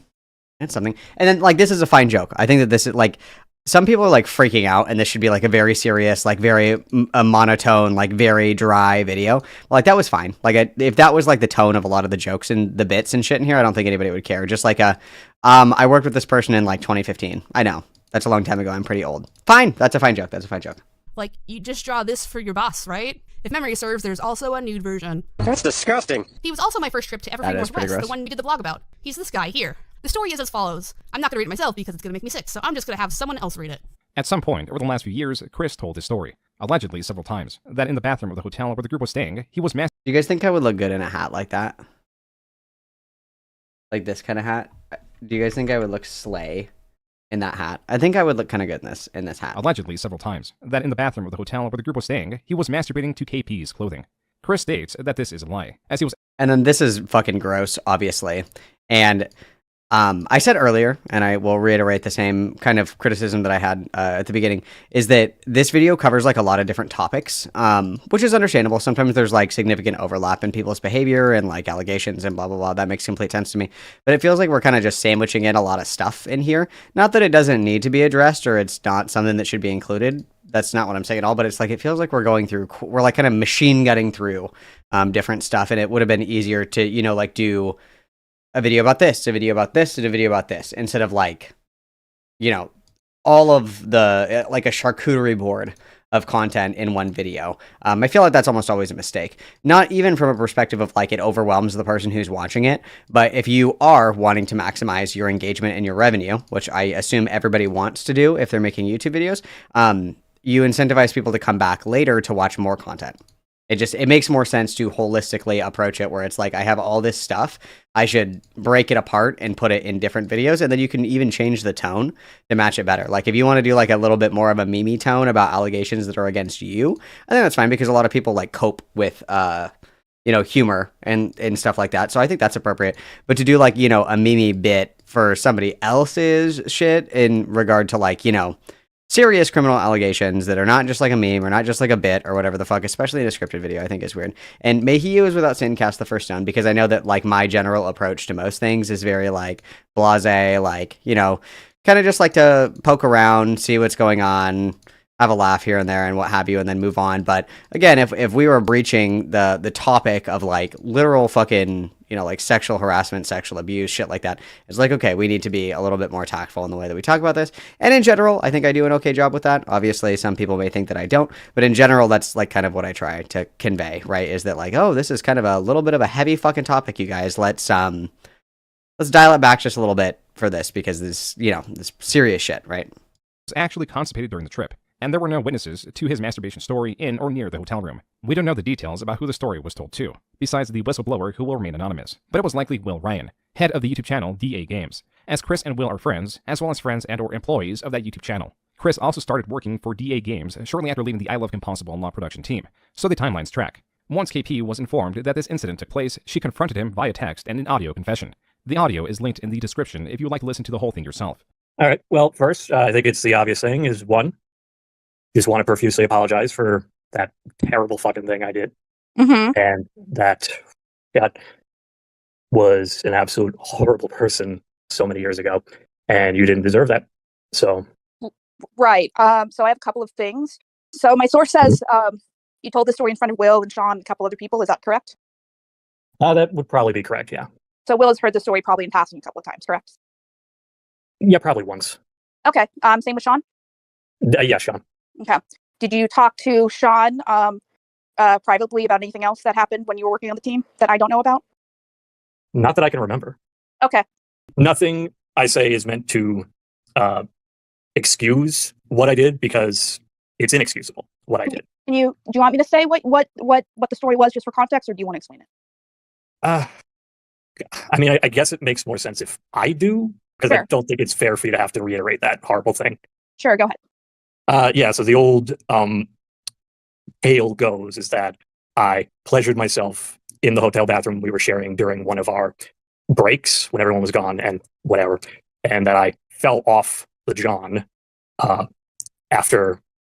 This is this is like the lame excuses that people give, like when they cheat. They're like, I was coming home from the grocery store, and there was a girl, and she sneezed, and as she sneezed, I tripped and fell, and conveniently there was like a wheelbarrow right by the door, and so like as I was falling, it like pulled my pants down, and then as she sneezed, her pants also fell down, and like I totally didn't cheat on you, babe. Like that's totally my fucking bad. Like, I think this is insane. I think this is fucking insane. If there's like a dude that you're staying with for a convention or something, a coworker, and that coworker whacks it into your fucking clothes, that's fucking crazy. Also, whacking it in the bathroom with somebody that you're sharing a room with for like, you really cannot wait to do that till you're like alone. I think that's nuts. I think that's crazy. I too would raise holy hell about this. This is fucking unhinged, bro. This is unhinged, bro. Yeah, I just was like whacking it to your clothes in the bath. That's crazy. That's crazy. I too would crash the fuck out. That's insane, dude. That's fucking nuts. Basically getting lightheaded from what would be ejaculation falling on the floor, where your dirty clothes also happened to be, and that my face planted on your underwear. Right. And like, this is just so. And then, like, as I was nutting, I happened to fall conveniently at a perfect 90-degree angle to fall face forward into your underwear. I would also, like, yes, KP, I too would crash the absolute fuck out over this. This is insane. This is nuts. Fuck this guy. This guy's gross. That's terrible. That's awful. How disgusting. That's awful. That's awful. A PD version, I have a 6-year-old in the other room, so. Okay, I wasn't aware of that, but thanks for being honest. Chris, in his audio testimony, assured his other boss, YouTuber SaberSpark, wasn't told this story. But it's unclear how truthful Chris is being when he says that. Chris also tries to steer the conversation to not include too much explicitly, stating that, quote, there is a baby in the other room, unquote. But that also might have been a ploy to lessen... Sorry, I can't admit to my crimes, guys. There's a baby in the other room. The baby is my cat. So sorry. The harshness of the anger present. Wow, Regardless, fuck since this Chris guy. says This he is was lying gross. about the whole incident, it's difficult to take his word on anything. Did he say the butthole incident? The what incident? Regardless, since Chris says he was lying about the whole incident, it's difficult to take his word on anything due to this lie and the actions he took regarding it. So once I was informed of this information and got Chris admitting to it, I sent that proof to SaberSpark through mutual friends and to DA Games. After reaching out twice and SaberSpark is one of the employees, right? SaberSpark is one of the employees that knew about this and then didn't do anything about it, right? Am I following that correctly? waiting months for any private messages, I eventually received someone at DA Games in their totally real HR department that totally exists, even though I couldn't find any proof of it online. That's totally not run by Will's roommate, who's financially dependent on him. And for the record, I assumed Chris knew he was being recorded because it was a call about safety. It only gets worse from here. I'm gonna need every last drop of this. Let's bring a political comparison. For those who forgot or are not... Was that JonTron? I totally forgot that he existed. I hate being forced to remember things against my will. American, good for you. The 2016 leak of the Hollywood Access tape was a big deal. In a bus, we have an orange man who shall not be named, and Billy Bush, a member of the Bush family. He's a cousin of President George W. Bush, or as my Gen Z audience would know, the shoe guy. The Bush family is so elaborate as well. There's so many. There's so many Bushes. You know what I mean? You know what I mean? There's so many Bushes. It's just insane. There's so many of them. It's crazy. It's hard to keep track. Who throws a shoe? Honestly. Orange Man was talking about women in an inappropriate way. Google it if you want to. This whole script is giving me a fucking headache. You know, I'm automatically attracted to beautiful. I just start kissing them. It's like a magnet. Now, even though this was in 2005 and leaked in 2016, and even though Billy Bush was now working for the Today Show and not Hollywood Access, where the tape was obtained, Bush was still fired on moral grounds, not contract obligations. It seems like keeping him on staff would be a bad look for the Today Show, despite this happening over 10 years ago. Imagine that. So I find this before his contract excuse to be weak at best. The ironic thing is, Bush was mostly going along with what was said. Chris actually did more than Bush did and suffered less consequences. As well, if Chris told the story multiple times, I would assume one of those times was after his contract was signed. But don't worry, Chris can still run for president. Just listen to how Bush described it affecting his family. What was it like for you to go back home after the tape had been released, to face your daughters, your wife? What was that moment like for you? Well, the initial moments were total chaos. The paparazzi were never interested in me before, and now they're outside. I think that I've seen enough internet hit pieces, at least in my opinion, that you should just like go with allegations that you are able to substantiate, and I think that you should stick to your own. Like, spoiler, obviously, but it casts out into a web, like most things do. Like most people that are like freaks like this, they're usually not just like, it's not like a one-off incident. Usually, right? Usually there's other freaky behavior that is coupled with it. But I think that again, my main point of contention here is that we could have very easily. Qui te'n far donatet $5 truc superchat. Imgen Z. Iknou bobugis. UBB. What the fart is the shugi. Thank you so much for the $5. Kitten fart, everybody witness. Someone threw a shoe at George Bush. That's what they mean by the shoe guy. I just feel like we're smashing a lot of stuff in here that doesn't need to be in here. Because, like, thus far what I'm getting is, and correct me if I'm wrong here, my little dudes in chat. What I'm getting is that this guy, the panty jerker, this guy was like being a fucking freak. He admitted to being a fucking freak. KP like raised this issue with some of the people that work with this guy, and they didn't do anything about it. And so obviously she's like, I want something to be done about it, which makes complete fucking sense to me. That's totally fair. I would also want something done to the panty goblin that I was unfortunate enough to share a hotel room with. That's fucking insane and disgusting, truthfully. But then we kind of snowball into a lot of different stuff. And then we're kind of including a lot of like these references and things to kind of like draw a comparison, what have you. I think that like, again, if you want to do like a serious allegation video, I think that it should be serious. And if you want to do kind of like a meme, jokey, like I'm talking about what happened to me, but I'm kind of making light of it because this is how I'm processing it, I think that's fine. But we're kind of trying to have our foot in too many different ponds, so to speak. You know what I mean? That's like my criticism so far. The gate and ready to go. But once we settled and got to connect, there was a powerful moment. My now 16-year-old daughter called me, and she was in tears, and she was really upset. And I said, Mary, it's going to be okay. You know, don't worry. And she said, no. why were you laughing at the things that he was saying on that bus? Why were you playing along with that? It wasn't funny. I said, Mary, I am sorry, and there is no good answer for that. If you take another extreme example, do you guys remember the Michael Vick controversy? For those who don't know American football, player Michael Vick was... Why are we talking about Michael Vick? This is old news, guys. Old news. The point being is that, you know, certain people do things that are bad enough that even if it was forever ago, or even if, you know, it wasn't even that quote unquote big of a deal, or however you want to phrase it, that like people in more higher positions of power have been held more accountable than this guy. That's like the point that we're getting at. That's the point that we're getting at. We are really driving this point home, which is, I mean, take your time, I suppose. But like, I get it. I get it. The point is that these people that have significant more power and influence and what have you have been held accountable for all the things that they did because they were too radioactive for these companies or these organizations to keep around. Why the fuck is this guy still working for this organization? Got it. Was caught running a dogfighting ring, you know, where they take poor little puppies and make them fight to the death for gambling purposes. Why would you do that? I'm pretty sure there's no clause in his football contract that says don't do that, but he was also fired on moral grounds. Imagine consequences for your actions. At the very least, let's assume the absolute best of the situation. Chris was being truthful, Savior Anna Will wasn't there to... S'ha donatet $2 truc superchat. Vichy Oratal King about Brunias. Oh, thank you for the $2. I everybody witness.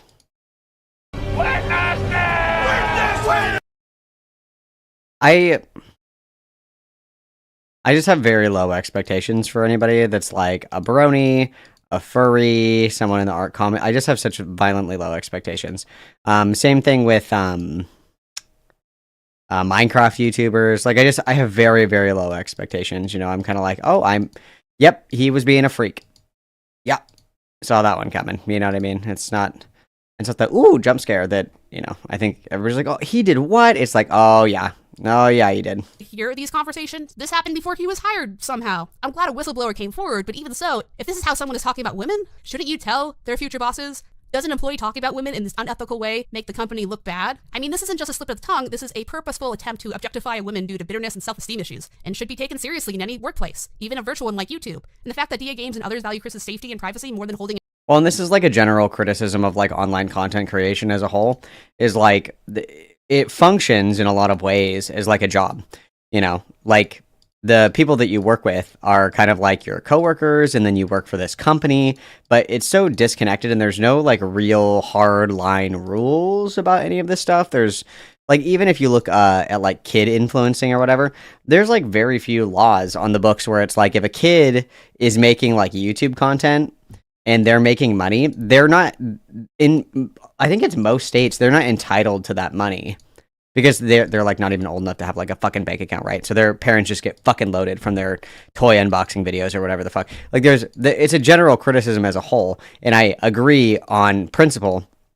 that that's not how it should be, right? There should be certain things in place to make sure that people that are like collaborating with each other are protected by this kind of shit, and that, you know, organizations that sponsor, like they pay people to make content, that those people, you know, should probably not be huge pieces of shit. I completely agree, but these kinds of protections don't really exist right now, and that's something that is like frustrating, and I feel like is not, I don't know, it's not clicking for me. Being accountable makes me worry because this is harassment. And I don't have to take it. New developments. I posted part of the email exchange on Twitter again, and that blew up, I guess. DA Games released a statement due to public pressure. If not, then they would have released their statement a year ago when this email exchange took place. Chris is going away on work training. Can I have proof of that, please? Because you've already been pretty untruthful to me. I think you guys are just trying to wait until this all dies down and everyone forgets, and then Chris will just magically appear. Chris's statement also came out, which is really respectful. Calling me an employer. Oh, by the way, I was being sarcastic. And then trying to make himself the victim. Chris, if you felt mistreated, this is the first I'm ever hearing about it. So politely talk to me directly or shut the fuck up. You need to shut the fuck up!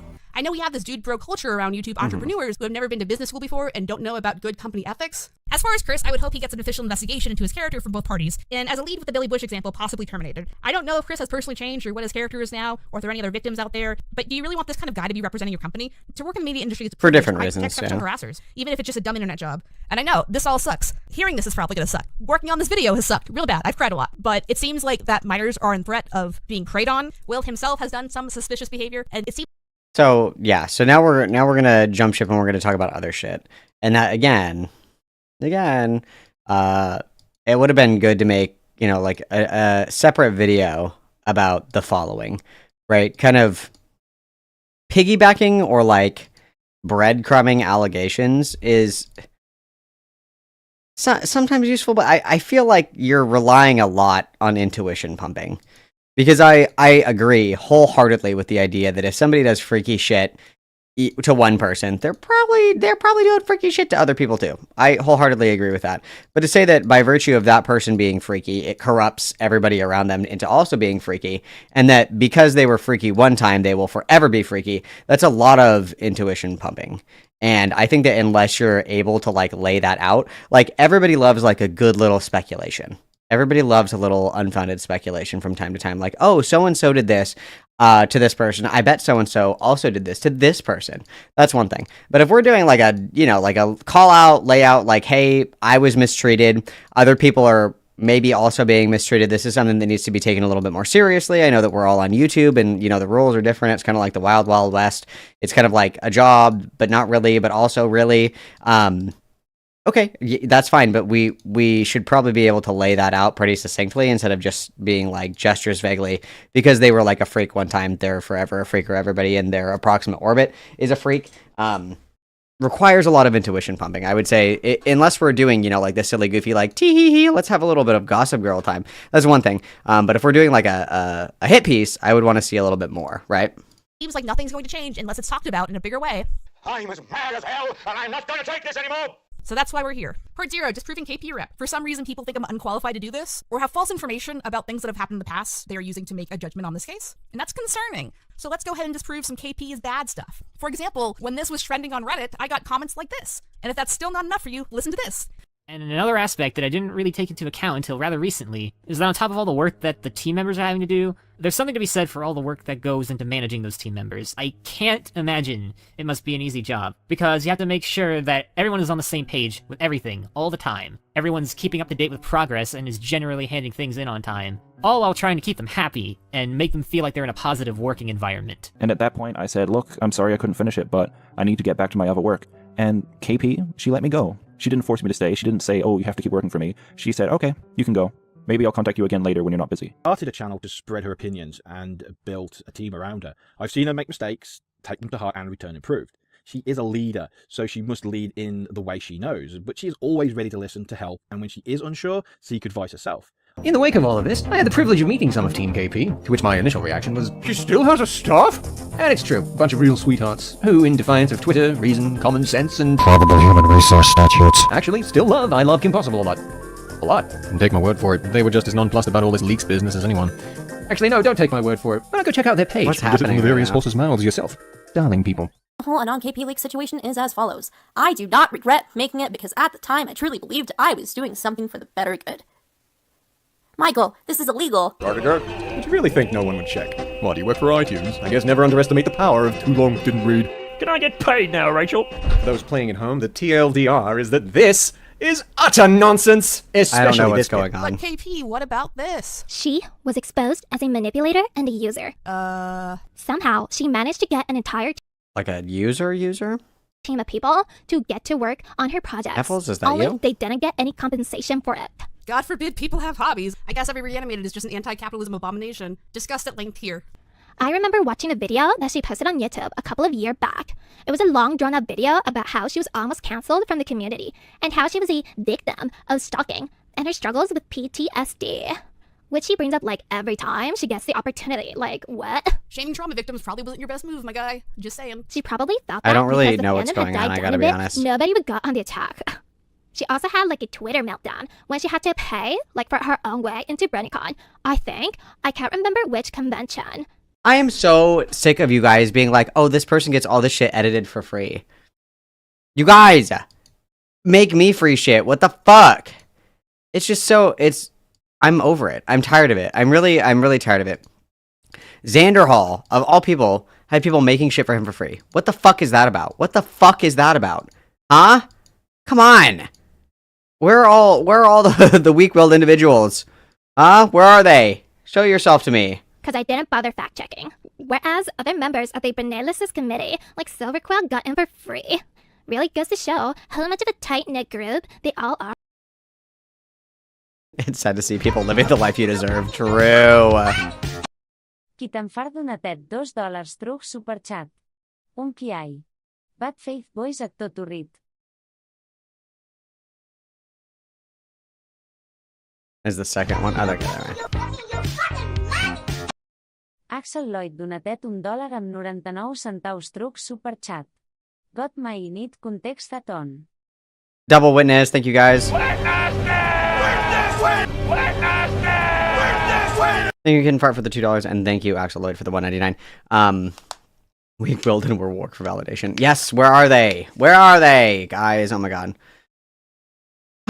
Yeah, guys, parasocially make me free shit. Come on, we'll be best friends. I promise. No, I'm just kidding. I'm just joking. JK, this is my just kidding heart.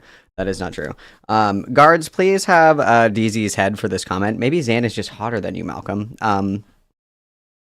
That's a bannable offense. That's a bannable offense, so. When it comes to preaching about love and tolerance, like peace. That's not what happened. Real twos don't have to say that they're twos. Everybody knows. Everybody knows that I'm a two. Yeah. I was frustrated that BronyCon changed their minds about my guest spot based on false information, and they were informed it was false information from another convention. Yeah, get him, Keldodge, get him. Victim blamey. More details here. Which probably explains why people don't see her much after that with other committee members. All in all, KP just strikes me as just another individual. Do you guys think this is how I talk? Should I talk like this? If I talked like this, if I had a Valley Girl accent, would you guys still watch my content? This is my version of, would you guys still love me if I was a worm? But it's me asking if I had a really annoying voice. If I had a really annoying voice, would you guys still watch me? Real answers only. Individual who constantly acts like a spoiled child. Rose Malay did a hit piece on lyrics? Shut the front door. Really? Rose Millette. Oh my god, she did. Oh. I've sworn myself off of Rose Malay drama. Sorry, guys. Maybe later. Maybe I'll go on hiatus, but I've sworn it off. Child who acts out when Guards! They can't get what they want. This guy obviously doesn't know me because it's not really my character. These types of individuals believe that everything should be like handed to them with little or no effort, simply because they are recognized in a group or community. I know it sounds like I'm saying like hashtag burn the witch. Guys, I was in a horrible accident and I sound really gay now, not clickbait. Do you still want to watch my content? But my actual point is, she's just another example of what happens when you let internet, or in this case, horse fame, go to your head. Why would we work so hard on dumb little horse videos if they weren't fun? Because art and media are definitely only made for attention. More details here. Make me your horse god. I am your god now. Bring me your virgins. This is a confrontation between someone who is supposed to be helping. Hey, we're getting team, close to but the was dick. actively We have to be leaking careful. assets to the team and lying about it. And then they were caught. You can guess how this confrontation goes. But ladies and gentlemen, the day is Zane-minded. For more context, Zane, the head of the team at the time, is a pretty soft-spoken guy. So this is the maddest I've ever seen him.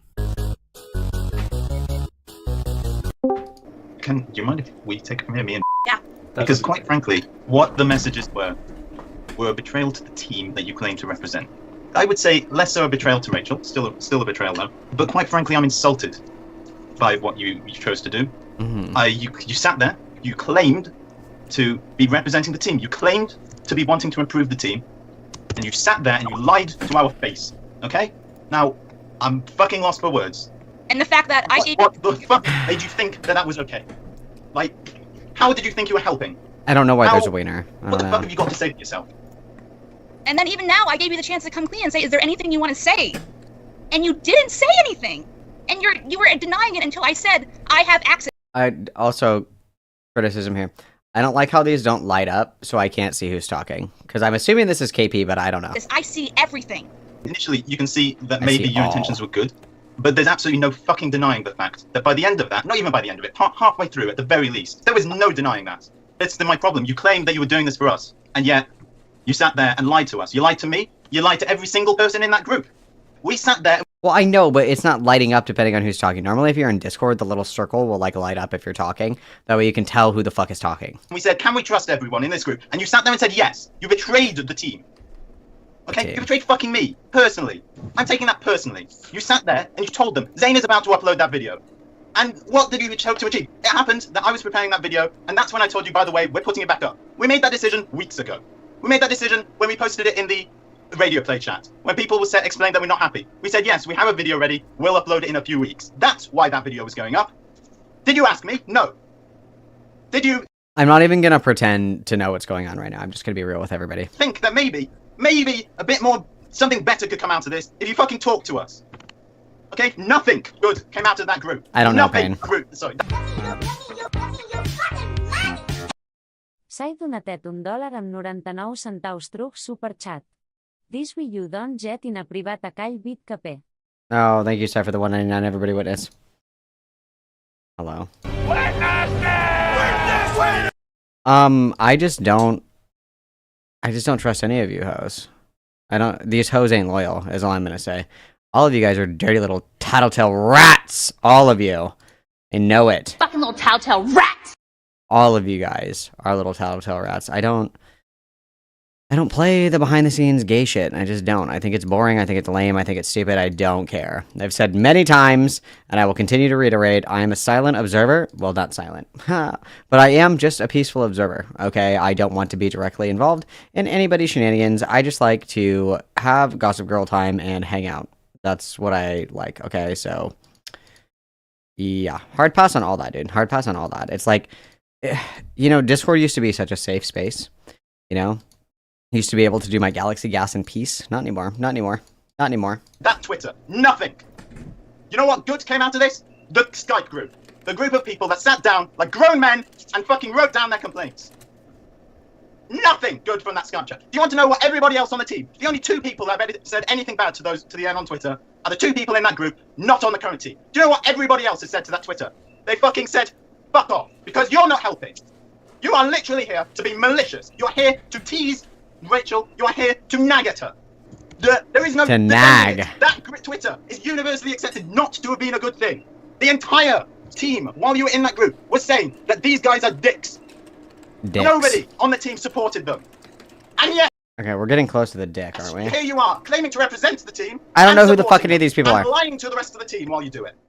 Part 1, the original incident with Chris. Something I also wasn't Okay, the wiener's coming up, isn't it? The wiener is coming. I don't know who Rachel is. I don't know, guys. I have no fucking idea. Is that Will made a statement after his team member Boggs, you know, the one who was harassing me, was fired. It doesn't mention me, or that there was any victim, or even what he did was bad. Will even calls him a great person. So, starting off... I'm scared. I'm scared. Isn't it right around here? I lost the timestamps. They were in chat. Quick, where is the wiener? Oh no, it's been too long. Wait. Werewolf, come back. Werewolf, come back. What time do I need to skip again? On a real high note there. First, turn screen away at 26:30. Okay. He's no longer a member of DA Games. If you guys fuck this up, I'm gonna be really upset. Still a very good friend of ours. Like, especially me. Like, I will sometimes DM him. We'll be on Twitter, the big tweeter sometimes, but I'm not one for grudges. I don't do that. So don't think this was out of any bad, massive hate. Just a lot of back-end stuff that kind of conflicted with our channel. There's a lot of things that didn't meet our requirements. The videos started getting worse and worse, but it was more or less just, I was pressuring him a lot. There's a lot of things he had to do, and there just wasn't enough taking time instead. Listen, I wasn't me. I hadn't had my coffee yet. I'm sorry, Werewolf. I'm so sorry. Please forgive me. Tell me when the dick comes. Except for the situation that we were going through. Come to mention it, there was a lot of things that maybe would have detrimented us in the long run if we would have kept this sort of conversation going. And I don't want to bring in logistics because that's not a thing that should... I don't want you hating the dude because he is a fantastic being. He just did a lot of wrong things, and we're all learning from him each and every... Yeah, so I don't think there was any mistreatment, or I can't really explain why Chris would be so frustrated enough to do this. So I brought my friend James, who was on the team at the same time as Chris, to give some testimony. Hi, I'm James. I used to work for KP as the head editor of our first team. I worked for her for about 2 to 3 years, and I was asked to give a statement on Chris's work ethic on the team. Chris, in particular, was an extremely good editor, usually doing stuff the rest of the team couldn't do. But he was inconsistent with time. I'm coming out about Chris because in his recent statement, Chris claimed mistreatment by being on the team. But as someone who was there, it just seemed like he had unhealthy and alternative motivations. And it was I don't know what's going on. I don't know what's going on, guys. Do you think maybe he's compensating for something? In particular, though, he often said more unsavory things. Either just jokes to be funny, or what usually felt more personal. This was never a paying gig. So it seemed that he was upset that it wasn't helping his career, money, or even romantic situation. It usually felt like he would push himself to be really good and then fell flat. Like he had ulterior motives and scoffed at other editors for their work to make himself look better, really honing in. He was oddly fixated on if KP liked or approved his work, bragging, which again was inconsistent. In my opinion, he also seemed to have a crush on KP. It seemed obvious to me, if you know what I mean. Sometimes he antagonized another team member to get her attention, and also downplayed it when talking with others. It was odd that he would feel unappreciated when he was acting out of his own will to help. Though not fully joining the team, he still committed to projects. Near when he left, it would be a lot of, she doesn't pay us because she's too greedy. specifically saying anti-Jewish semantics such as "fucking Jew won't pay us" or another "she's cheap" or Oh. "she's the only one benefiting from this." But the reality is, no one ever got paid. Often in private conversations it would come up, but he wouldn't be shy about bringing it up during group conversations. And this is if he attended any meetings at all. We were a little intimidated by his status to bring this up to KP at the time, though. Chris ultimately left the team with almost no word. His work ethic dropped. Which one's Chris again? Who's Chris? Overall, his Which one is experience Chris? was wanted, helpful, Is Chris the guy that was jorking it? Is that the same one? but inconsistent. Part 1.5, Escalation to being unsafe with minors. If this video was just about Chris making up a gross story about me a while ago, I can see the argument for why bring this up. Wait. Okay, Chris is the one who is jorking it. Okay, so Chris is jorking it, and now we're escalating to being freaky around minors.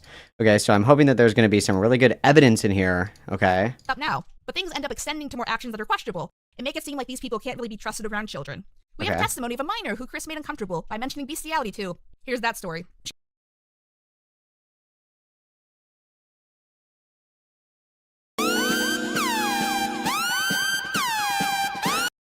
Can we watch one video without bestiality? Just one. Just one. He's chosen to be left anonymous for obvious reasons, but more about that in the interview. Obviously. 18. I was in a voice chat with Chris, Will, and one other person who I cannot remember. They were another fan, so it isn't very relevant as to who they were. I was 14 at the time. I do not remember how the conversation got to this point, but at one point, Chris made a joke about me being into bestiality, specifically using the term bestiality, which I didn't understand at the time. I simply responded being confused about the joke, and Chris seemed to find that funny. My camera was on. They were using a third-party tool to have cameras with voice chats at the time, and I had met Will sometime before to voice chat in person. They had to have known I was underage. This by itself is not that awful, simply weird. But together with everything else that has happened and what these people have done, I think it's important to share as it shows a pattern of people in and around DA games creating an unsafe environment. Do I go to the gas station and get a buzzball biggie? Are we turning this into day drinking? Is that what we're doing? Is that what we're doing? Do I need to go get a buzzball biggie? How did... I just wanted to play Last of Us! You guys did this! You guys did this! I just wanted to play Last of Us! Ugh.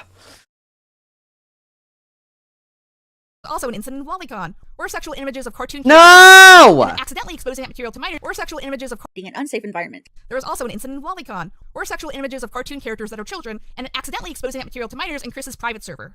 Allegedly to test a bot, WallyCon is already subjective in nature in the first place, as people can make the argument that these are fictional characters and not real children.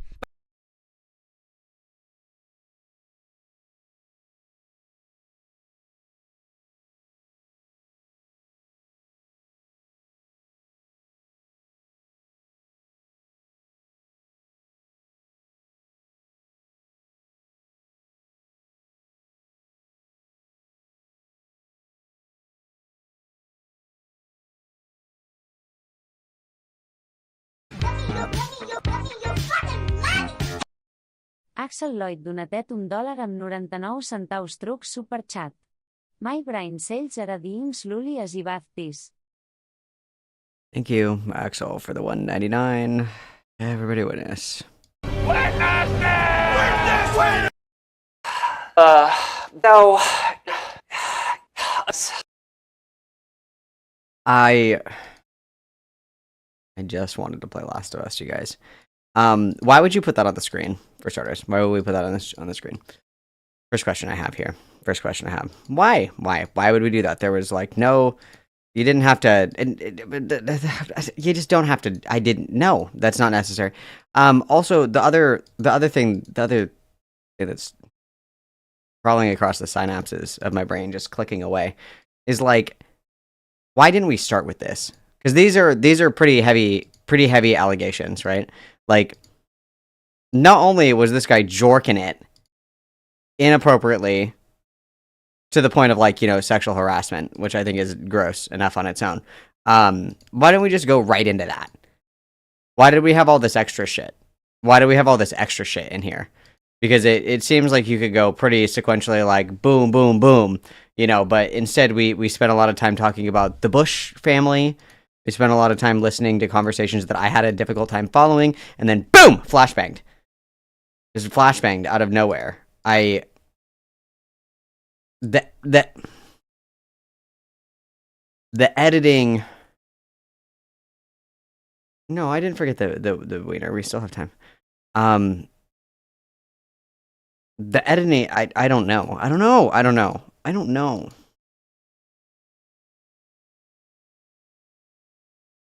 You guys, what if I don't have time to play Last of Us? What if I have to end with this? Ugh! But I don't think anyone will argue that maybe we shouldn't be letting children see sexual imagery. The big problem with that, besides the incident happening in the first place, is that it was never officially addressed. No apology, no nothing. But instead the threads were deleted. Sounds kind of sus I will do PR for people if they want me to. to me. Oh, it gets worse. Part 2, Will Ryan is a textbook pedo, and probably very unstable person. Sorry, yo. If that all isn't a big deal, then Sorry, child yo. grooming is bad, right?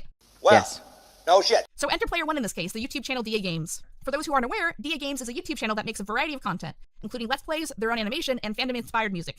The 4 main current members of the channel are Chris, Will Ryan, Cosmic Keyframe or Chrissy, and Sean Webby. Will himself is problematic for a bunch of reasons, not limited to dating a minor in 2015 when he was 23, and that's shady at best. Here are the screen caps. These are great. I guess you can be Jerry Seinfeld, who dated a 17-year-old when he was 38. So, This bit, let's not do the bit. Let's not do the bit. What are you gonna do later? I got a date with Nikki. Oh, yeah, she's a beauty. And she's also 17. Bold and beautiful. I'm watching it 29:15. I'll tell you the big advantage of dating a high schooler. If you're going out with someone your own age, you can't take advantage of them. I suppose. Oh, come on. That's a huge feature. Think about it. She's so young, she doesn't realize I'm a predator. Jerry. This is not the vibe. Yes? I've been doing a lot of thinking. Uh-huh. I'm just gonna... Well, I don't think we should.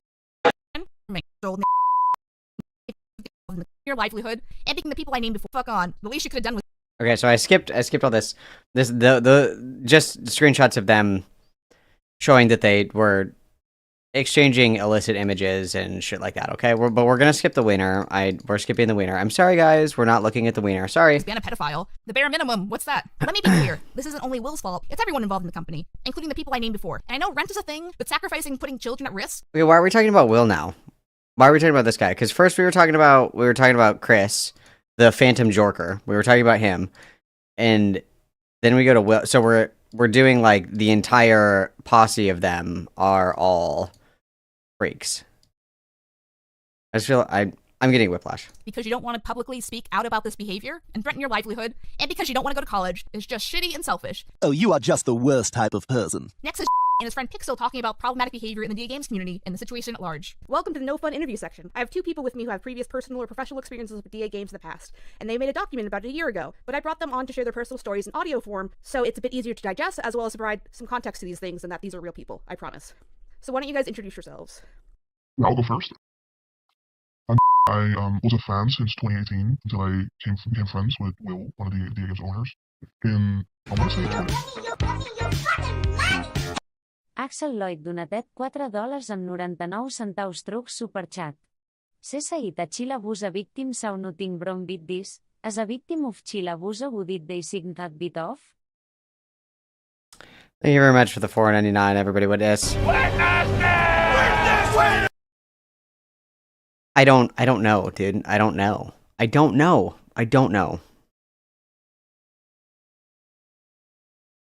I think that this would kill a Molly high right now. I don't know. I need like meth. I need something crazy right now. I need something crazy. Save me, buzzball biggie. Buzzball biggie. Save me. 2020, 2021, I'm not sure. I was commissioned by him in late 2022 to make a concert outfit, but that's really all I got. Well, that's all I have when it comes to my relation to him. We were friends, but not really.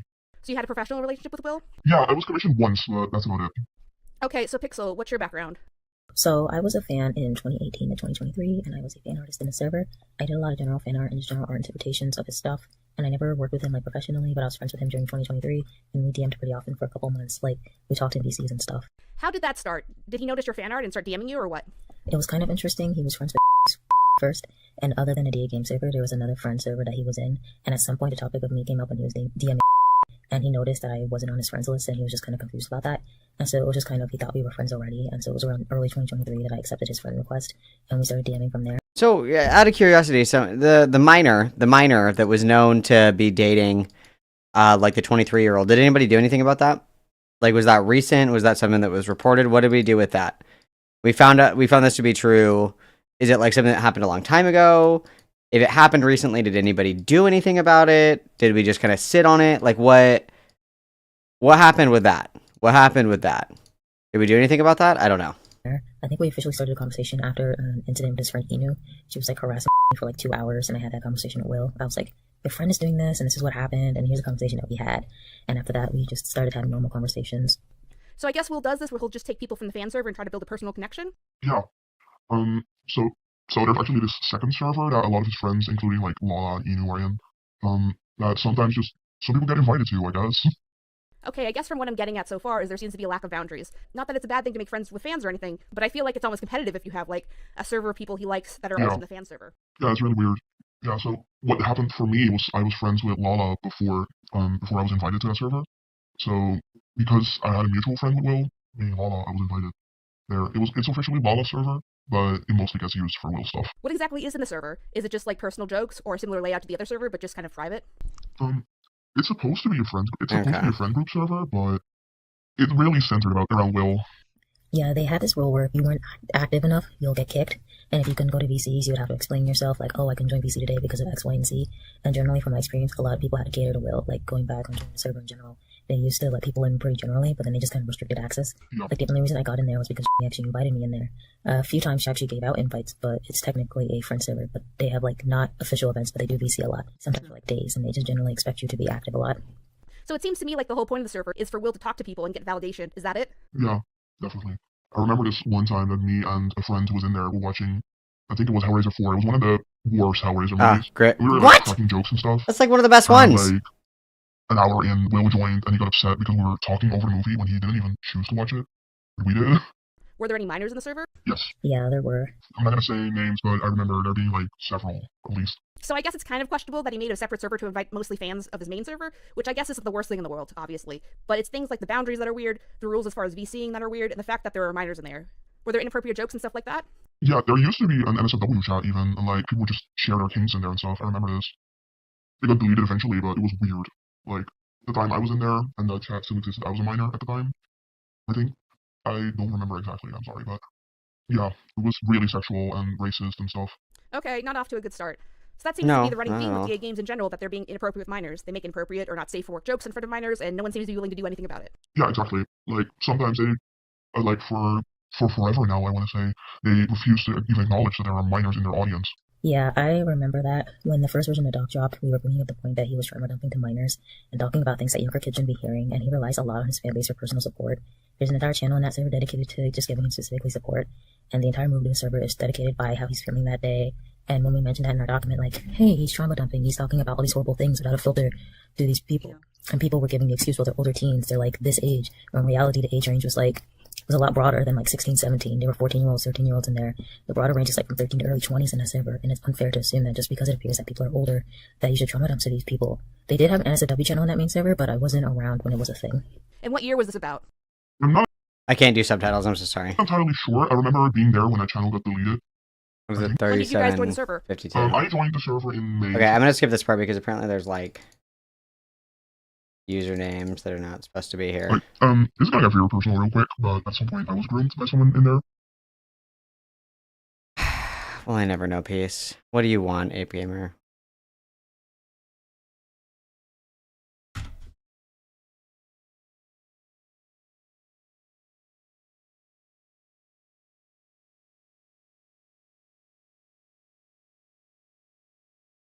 Why won't it load?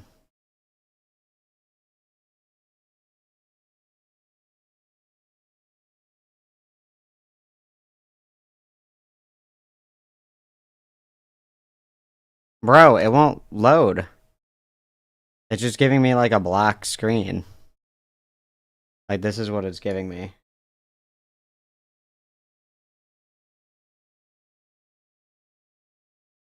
Yeah, it's this. I can't see it. Oh, well, let me see it. That's all I can see. Because if I hit watch live stream, it doesn't return to clip. It won't let me see the clip. No fun allowed. And I exposed them like 2 years ago. And I posted it in the server, I made a Twitter thread, and I posted it in there. Well, I asked my friend to post it, because I didn't want to do it myself, because I was a public figure at the time in the DKS community. And it got deleted like instantly because it was just drama tarnishing the brand. And so to summarize, it's not abnormal for predators to be attracted to online spaces that maybe make fandom content, but it's kind of scary when the mod team is burying it. One of them literally got arrested for having CP in their possession. Yeah, there's this one guy that got arrested for like 34 counts of child Jesus fucking like, Christ. 2 years ago, and they never got acknowledged by the team either. And he was pretty prominent in the server. He would make animations and He was really popular. And he was kicked once. The clip is Beckett saying when we made the Demon Mama video, Brianna Blue paid us $500.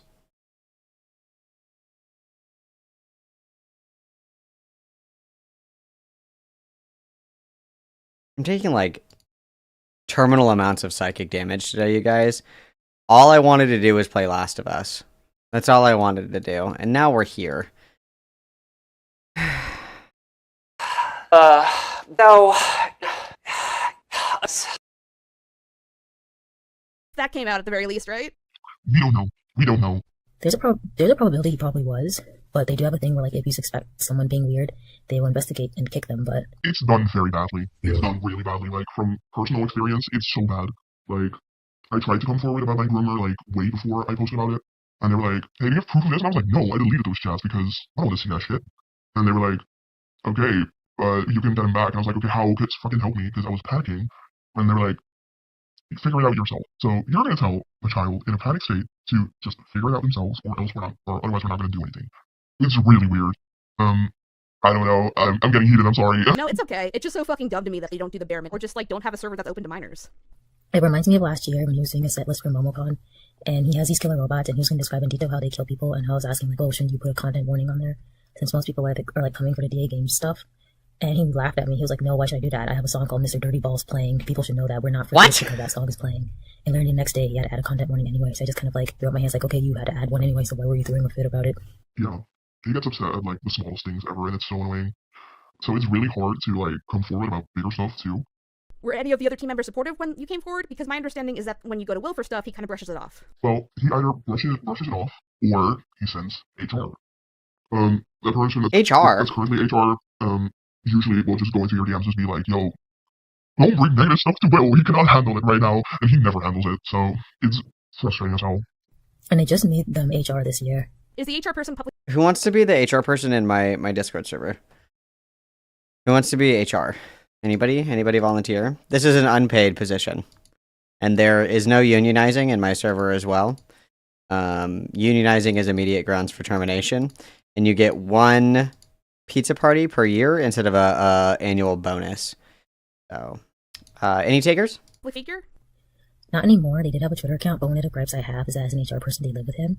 They're friends with everyone in there, so when it comes to certain situations like yours, technically they should not be handling that because they are not a neutral third party. Does she have like a social presence? Like, is she known for being friends with Will?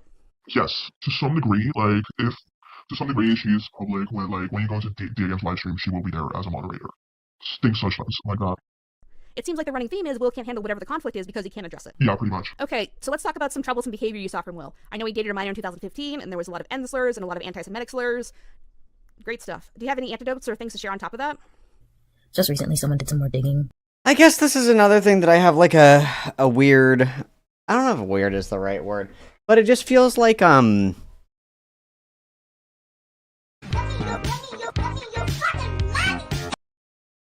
donatet $2 truc superchat. I vill de llorar queda per son foguan, cool rock. Thank you, Hato, for the $2. Everybody witness. Everybody witness. Don't play with me because I'll go get my rock collection. Don't play with me. A cool rock hates to see me coming. I have quite a few that you could choose from. So, we'll talk later. I'm just kidding.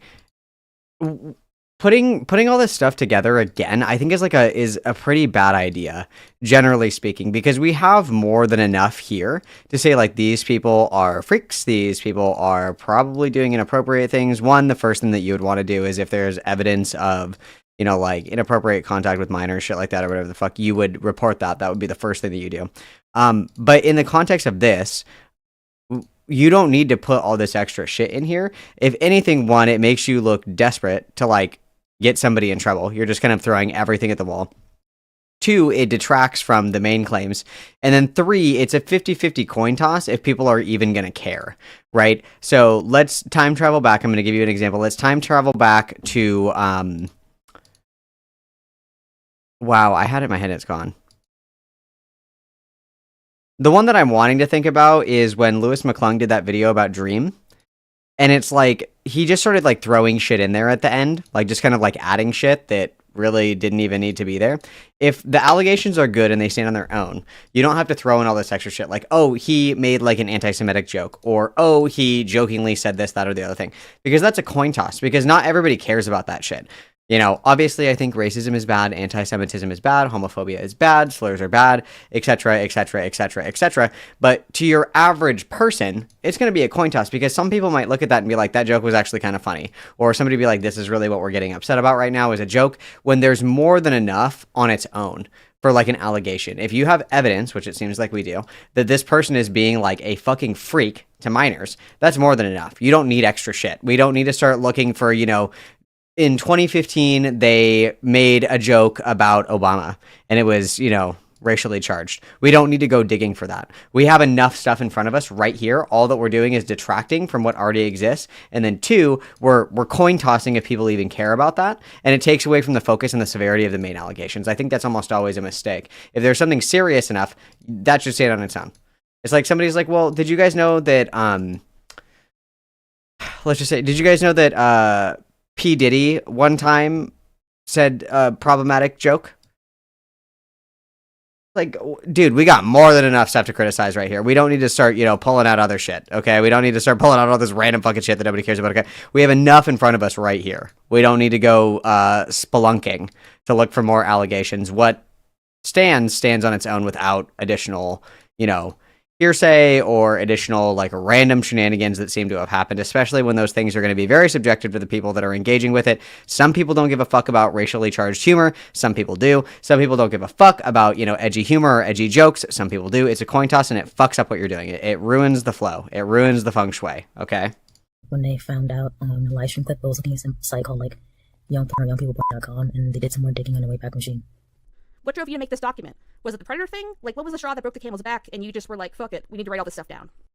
I think it was just generally, we were frustrated about a lot of things. We talked to each other, and then we found out about the NSFW stuff. And we decided, nope, this needs to get out there. That's pretty much how it went. We stumbled across it as well. We were literally... Oh, fuck, I didn't skip the corn. Wow, I'm so sorry, guys. We were just messing around, and that's when we found it. And thought, well, this doesn't look right, and we did some digging, and we were like, this isn't right. And this is also a good point too, Keldodge, is it's confusing. It muddies the water as well. And I think that there's a place in calling people out if they're like being racist. I think there's a place in, you know, calling people out if they're being anti-Semitic. These all have their places. Running them in conjunction with very serious allegations just detracts from those allegations, because it's giving somebody something to like pivot to and pick apart, right? Like, oh, here are the allegations that you did this, this, this, and this. Let's say this one is a lie. All these are true. I'm going to stop on this one. And that blows up the entire thing that you were building. It just doesn't make any sense. It just doesn't make any sense. It's a poor choice if you're going to go after somebody. If you want to do a hit piece, you got to put your best foot forward, and you need to focus on what's relevant. Otherwise, people, one, get lost. The only reason I'm watching this still is because you guys wanted to watch it. In this little chunk right here, I would have turned this off, because I'm like, this is too much shit that is irrelevant, and I don't know what's going on. It needs to be succinct, and we need to focus on like the serious shit. We can't just be like throwing shit at the wall. There's more than enough here to look at. We don't need all this extra shit, right? So you went back through Will's history and saw the anti-Semitism, and there's one point where he justifies using the N-word as a white person, and I thought that was really sad. And again, feel like however you want. Obviously, I think that it's inappropriate for. I don't think that slurs are really, you know, a thing, you know, that we should be doing, guys. Slurs are bad. Okay, I know, I get it. But you're going to see something like this and put this in conjunction with serious allegations of like child grooming and shit like that. There are people that are of the opinion that sometimes it's okay to use slurs in like a humoristic way. There are people that believe that. Okay, their brain just turned off. They're done listening. They don't care. They're going to get stuck on this. Okay, it clouds the judgment of people that are wanting to learn about these allegations and stuff like that. Because a viewer, if you're a viewer and you're someone who's like, I think that racialized jokes can be funny sometimes, and you get to this part of the video, it's going to feel like an attack, and you're just going to turn your brain off. This is what you're going to get stuck on. And that's why it's important to just stick with the shit that is relevant and important, right? Some people are okay with it, some people aren't. And if you're willing to, you know, roll the dice and see if people are going to buy into this criticism, I mean, it does a disservice to the actual allegations. You know what I mean? So what was the response when you released the first version of the document? Well, the first version came out like really weird. Like, we tried to get like fans to see it, so we made a fan account, and then like turned it into the release account. It was stupid. That one went really bad. Like, if you can say more about that, like, it affected you mostly. Yeah, it just went really badly. We were still friends at that point, and we were just like really heartbroken. So the doc was very emotionally charged, and it just had stuff in there that didn't really need to be in there. And then also after he came out trending on Twitter, like 2 mods, one of them was this HR person, came to me and they put me in like a group chat and they told me you have to fix this. And I'm like, I'm in a college class, I can't fix this right now. But I still had to do this anyway. And after a couple more screenshots came out, the HR person was like, is there anything else that's going on? Because if there is, I'm 1 step away from flipping switches and ruining lives. And I was really scared at that point. And rightfully kicked me from the friend group because I was so scared of what was going to happen to them. I just ended up throwing them under the bus because I was so scared and under pressure. Like, we changed the password for the Twitter account and everything because we could not have this go south. Yeah, and when the second document came out, I reached out again and I was basically confirmed that was what happened. And I put out my secondary statement on Twitter because the initial apology, well, the quote-unquote apology that I made the first time, it went through those 2 people and it was heavily sanitized. They wanted me to say he apologized in BC, he did this, he did that, and I was supposedly there to witness when he did those things. And as a result, so disregarding everything is fake, and so I wanted to make that secondary statement to explain that nothing was fake, and I was pressured into writing something I didn't really believe in. And then later, those 2 people would come forward in private and apologize to me for doing that. So let me get this straight, guys. So 2 official DA Games ambassadors, mods, whatever you want to call them, basically tried to legally threaten you to formally apologize or else waggy finger. Is that basically what happened? Pretty much. This H4 person, she bragged about being a former kiwi farmer and like digging stuff up about people. Well, and this is, again, something that should be able to be, like, tackled in a totally different segment. I'm repeating myself, and I apologize. I'm continuing to repeat myself. Why is this in here with allegations of, like, literal child predation? Why? Why is this in here in conjunction with this? This could be a totally separate video. Which is, again, is super cool because, cool, you get more algorithmic engagement, you get more coverage, you get to talk to more people, you open up to a new, wider audience, it's more digestible, people are more keen to sit down and watch little segments instead of watching like a 3-hour fucking video. Like, it doesn't make any sense why you would do this together. I don't know why you would do all these together. It's very, drive me nuts. People, so I knew she had a capacity. Also, what time is it? Oh, it's time for me to smoke a cigarette. I got you guys. You guys fell for that one, didn't ya? I got you good right there. I got you good. Wow. That was a good one, Malcolm. Nice. Good job. All right, I'm going to smoke a cigarette really quick, go to the bathroom. We're going to take a little 5 to 10 minute mandatory bathroom / smoke break, guys. And then I will be right back. I'll be right back, and then we can finish this video. I'm praying to God that I have enough time to play Last Enough. I have to leave at 4. Leave in an hour and a half. So we're going to lock in and hopefully get through this, okay? Because I really want to play Last of Us, okay? Everything's fine. Everything's fine. I'm fine. Okay. Mandatory, like, 5-minute break, 5 to 10 minute break. I will be right back, guys. Everybody behave, okay? BRB.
we ride, no fear is up. State of mind, we breaking.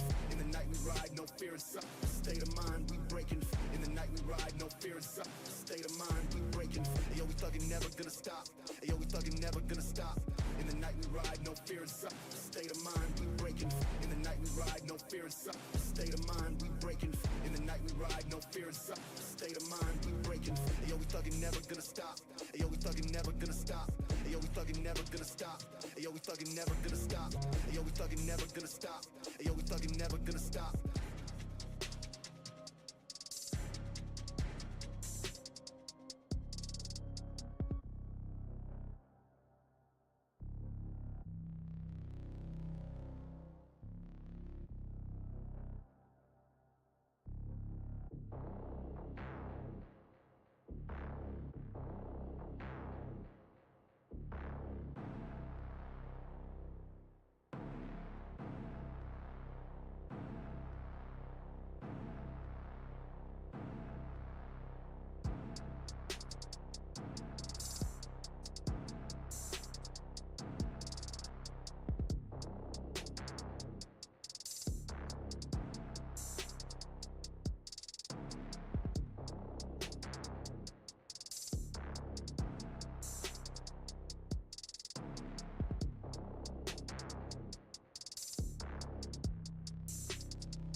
Alright.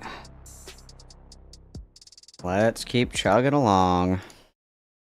They do those types of things. Those people on websites do. And I don't want that to happen to me. I don't want that to happen to any other people who were working there. Yeah, I was especially scared. I was especially scared because they will commission me.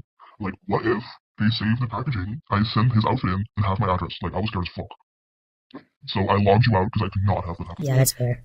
So what happened after you released the second doc? Did anyone come after you or try to have you reprimanded? There was this, it was really weird. Like, this time it went okay. Like, we posted it on, like, the Reddit and stuff. And it actually got some reaction. It was really cool. But there was also this one person that either was the HR person or someone pretending to be the HR person. We still haven't figured it out. Because the HR person has a habit of stalking me, specifically. And they threatened to, they acted like they were going to sue me.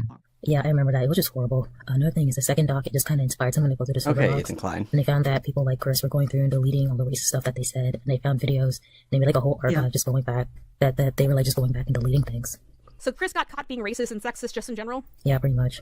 So before I move on to the last question, can you guys give some context, as much as you can, from the anonymous Chris story that you interviewed the victim for? So that's actually my best friend who told an anonymous story. So this had to do with her username, which had the word animal in it, and then her name. And so I actually gave him that. Like, it was weird. Why did they say that? Why did they think it was appropriate to say that to a 14-year-old they knew was 14? What took me off guard is that the 14-year-old had met Will before. Was that at a convention? Yes, it was at a convention. Okay, cool. At least that's purple. They're also pretty prominent as a person in the community, so it would be weird if they didn't know what she was. Is she still prominent? No, she got banned, and now she fucking hates their guts, so... So the whole team has a controlling presence with their fan base and on social media, right? Yeah, pretty much. So my last question is, unless you guys wanted to add anything else as far as any general stories or experiences or anything. So as I mentioned before, I was a fan artist, and at the beginning of Iris, I would make interpretations of characters, and Will would go in the chat and say, these interpretations give me anxiety because now I'm scared and not going to be able to live up to these expectations. Let me backtrack. What is Iris? Is that a song they've done? I'm not familiar with their content, really. It's one of his IPs. Yeah, it's an original story. Yeah, it's a dystopia thing. There's a lot of characters, but not a lot of them have designs. So what a lot of people like myself did was like, let's make a design on this character based on this very vague description that he had. And people would also make covers of songs too, and you'd get high amounts of anxiety over it. And in some cases, you'd call it defacing. I got caught out for the way I drew on Interstellar Robots because he was like, well, now you made my design look like horseshit, even though I heard no one else complaining about his design or anything like that. And then on top of that, a bunch of other artists started apologizing, like, yeah, we're so sorry. We didn't know us drawing this stuff upset you so much. And you never said anything until now. And he made it a rule in the server for a while that you can post interpretations, or you can post covers with more than one instrument or more than one vocal track. And he just now changed that rule. I heard from someone that's still in there that he just changed the rule back to where it was before, so you can do that again. I can't get over that because that's the stupidest fucking thing. He should be happy that people are making fan art because they enjoy the thing. It's like he's punishing his fans. Yeah, even on Twitter, someone was asking about it. He's like, well, I'll go forward in making more character designs when I'm sure that they won't be tampered with. And just a lot of extreme words for stuff that wasn't extreme. Just stuff that shouldn't be in here, I think. At the time I was 16, and that was devastating to me. Not my video. I was really hurt when he said that. He was like, well, don't have a cow, it's not that bad. Without really acknowledging how I felt or how any of these other people felt about that. Sit up straight. Should fix my posture. Everybody correct their posture. Everybody sit up straight. It's not that bad, like... Bro, you hurt someone. It's not cool, man. Oh, it's so dumb. It's so dumb. I mean, the predator shit and the child porn is probably the worst of it. Okay, to recap. So I was going to say it sounds like it's pretty bad between the allowing predators to be in their spaces and not really doing anything about it, or threatening people who make fan art, or Will dating a minor, and Will looking up child porn. I remember seeing that because I thought that was the worst thing Will specifically had done, and then Chris just had the behavior of being sexist and racist too, and gross with minors. So what would you guys like to gain from coming forward on a bigger platform and speaking about your stories? So my original goal would be, like, acknowledgement of this stuff happening, but, like, I don't think that's gonna happen. Like, ever. Being realistic. I don't know exactly what I want anymore. Like, I just want this stuff out there, I guess. That's all I can do. What I personally think is Will needs to take a break from the internet, because this sounds really unhealthy from a third-party perspective. This is gonna sound really mean, but I don't think he's capable of taking a break from the internet. I mean, he went on a camping trip with his family, and he was on his phone and was in voice calls the entire time. So even then, when he was supposed to be out in nature, he wasn't taking a break. Me as fuck. He said he'd leave Twitter, and then he never did. I believe someone caught him lurking because he was pretending to be off of Twitter, but then, like, he retweeted something and then quickly unretweeted it. He's on Instagram mostly now, and even now he's pretending to, like, be offline on Discord. Something I've noticed too is that people who enable him are dependent on him, like the HR person who's a roommate of his and is dependent on the channel's income in order to live. Yeah, exactly. Oh my god, they were roommates. Lives with him and doesn't have a job outside of HR for DA games. I think we don't know because they're not a public figure. We don't have any connection to them anymore. But I think the only thing they do in their life is sit in Will's house and send out angry emails to us. This is what the kids call an allegation, something we don't know if it's true, but it's based on a theory and evidence. Yeah, she used to have a job, like, as a childcare worker, but she stopped. And then she, like... Axel Lloyd donatet $1 amb 99 centaus truc superchat. Ja va, ticant si tu pestrait a blaist much /J. Thank you very much for the 199, Axel Everybody Witness. Yeah, I think, listen, I am as ableist as they come, so yes, sit up straight. That's what I said, and I'll say it again. This may be a hot take, but I think that you shouldn't be able to make allegations towards someone while staying anonymous. The only time that I would say that is if it's, like, actual criminal matters, right? Like, I would say that that's fair. Like, if the cartel is gonna, like, come and kill you and your family, I think that's pretty fair. I think that's pretty valid. I think that's probably fine. But I think, like, in the court of public opinion, like, no, like, I don't know. I don't have, like, a super strong opinion on that. I'd have to think about it more, because I think that you're right that there is, like, it's like a double-sided coin of accountability, of course, but I don't know. I'm sure that I could think of instances where it would be appropriate for somebody to remain anonymous, but I'm sure that I could also think of, several instances where it would not be appropriate for somebody to remain anonymous with, like, pretty serious allegations. I could go either way, honestly. Art commission? Yeah, and then she did, like, art commissions for a while, but then she, like, fucked up her wrist. So I don't know what she can do if she has a job. Sounds like a healthy work environment. So the only time they acknowledge anything wrong is when I retweeted one of the emails a couple of weeks before this recording, and they were like, Chris is taking a break. Chris is taking hiatus, which I think means we're going to wait until this blows over because we're not going to show you any proof that Chris went to any HR training. I'm going to go out on a limb and allege that he did not go through any training. Like I said, the HR person was only made HR this year. DA is only 4 people. Even emailing and doing NDA was against the ACAS guidelines. So I don't know what training he would have done if there was any. I think we had a timeline down. Like a day or so after your tweet came out, he left Twitter the day after. He was streaming the night after, and a day or two afterwards, he was saying, I got trained. Like, at what point during that timeline would he be getting trained? Yeah, and keep in mind, for those who don't remember, I had the original conversation with HR a year ago. And I was feeling antsy because I wanted to make a video for a while, and we were waiting for the right time, and then this blew up, and I'm like, this would have been great a year ago. But ideally, it doesn't sound like the team is even safe to make content because of their influence around others. Like, Will himself... Is this segment almost over? How old was Will? 22 to 23. Ugh, is this segment almost over? Regardless of when happened, you should know better. Like Chris telling the story, regardless of when happened, he should know better. So I guess we'll hope for the best. I think at the very least, if there's going to be any changes, they have to show proof and a plan, or else no one's going to believe them at this point, I think. A public apology is probably a good start. Yeah, that's like the big thing. Like, you would think that nobody will believe what DA are saying, but they do. And it's weird. Like, even when you show them proof, they're like, no, it's fake, you're just haters.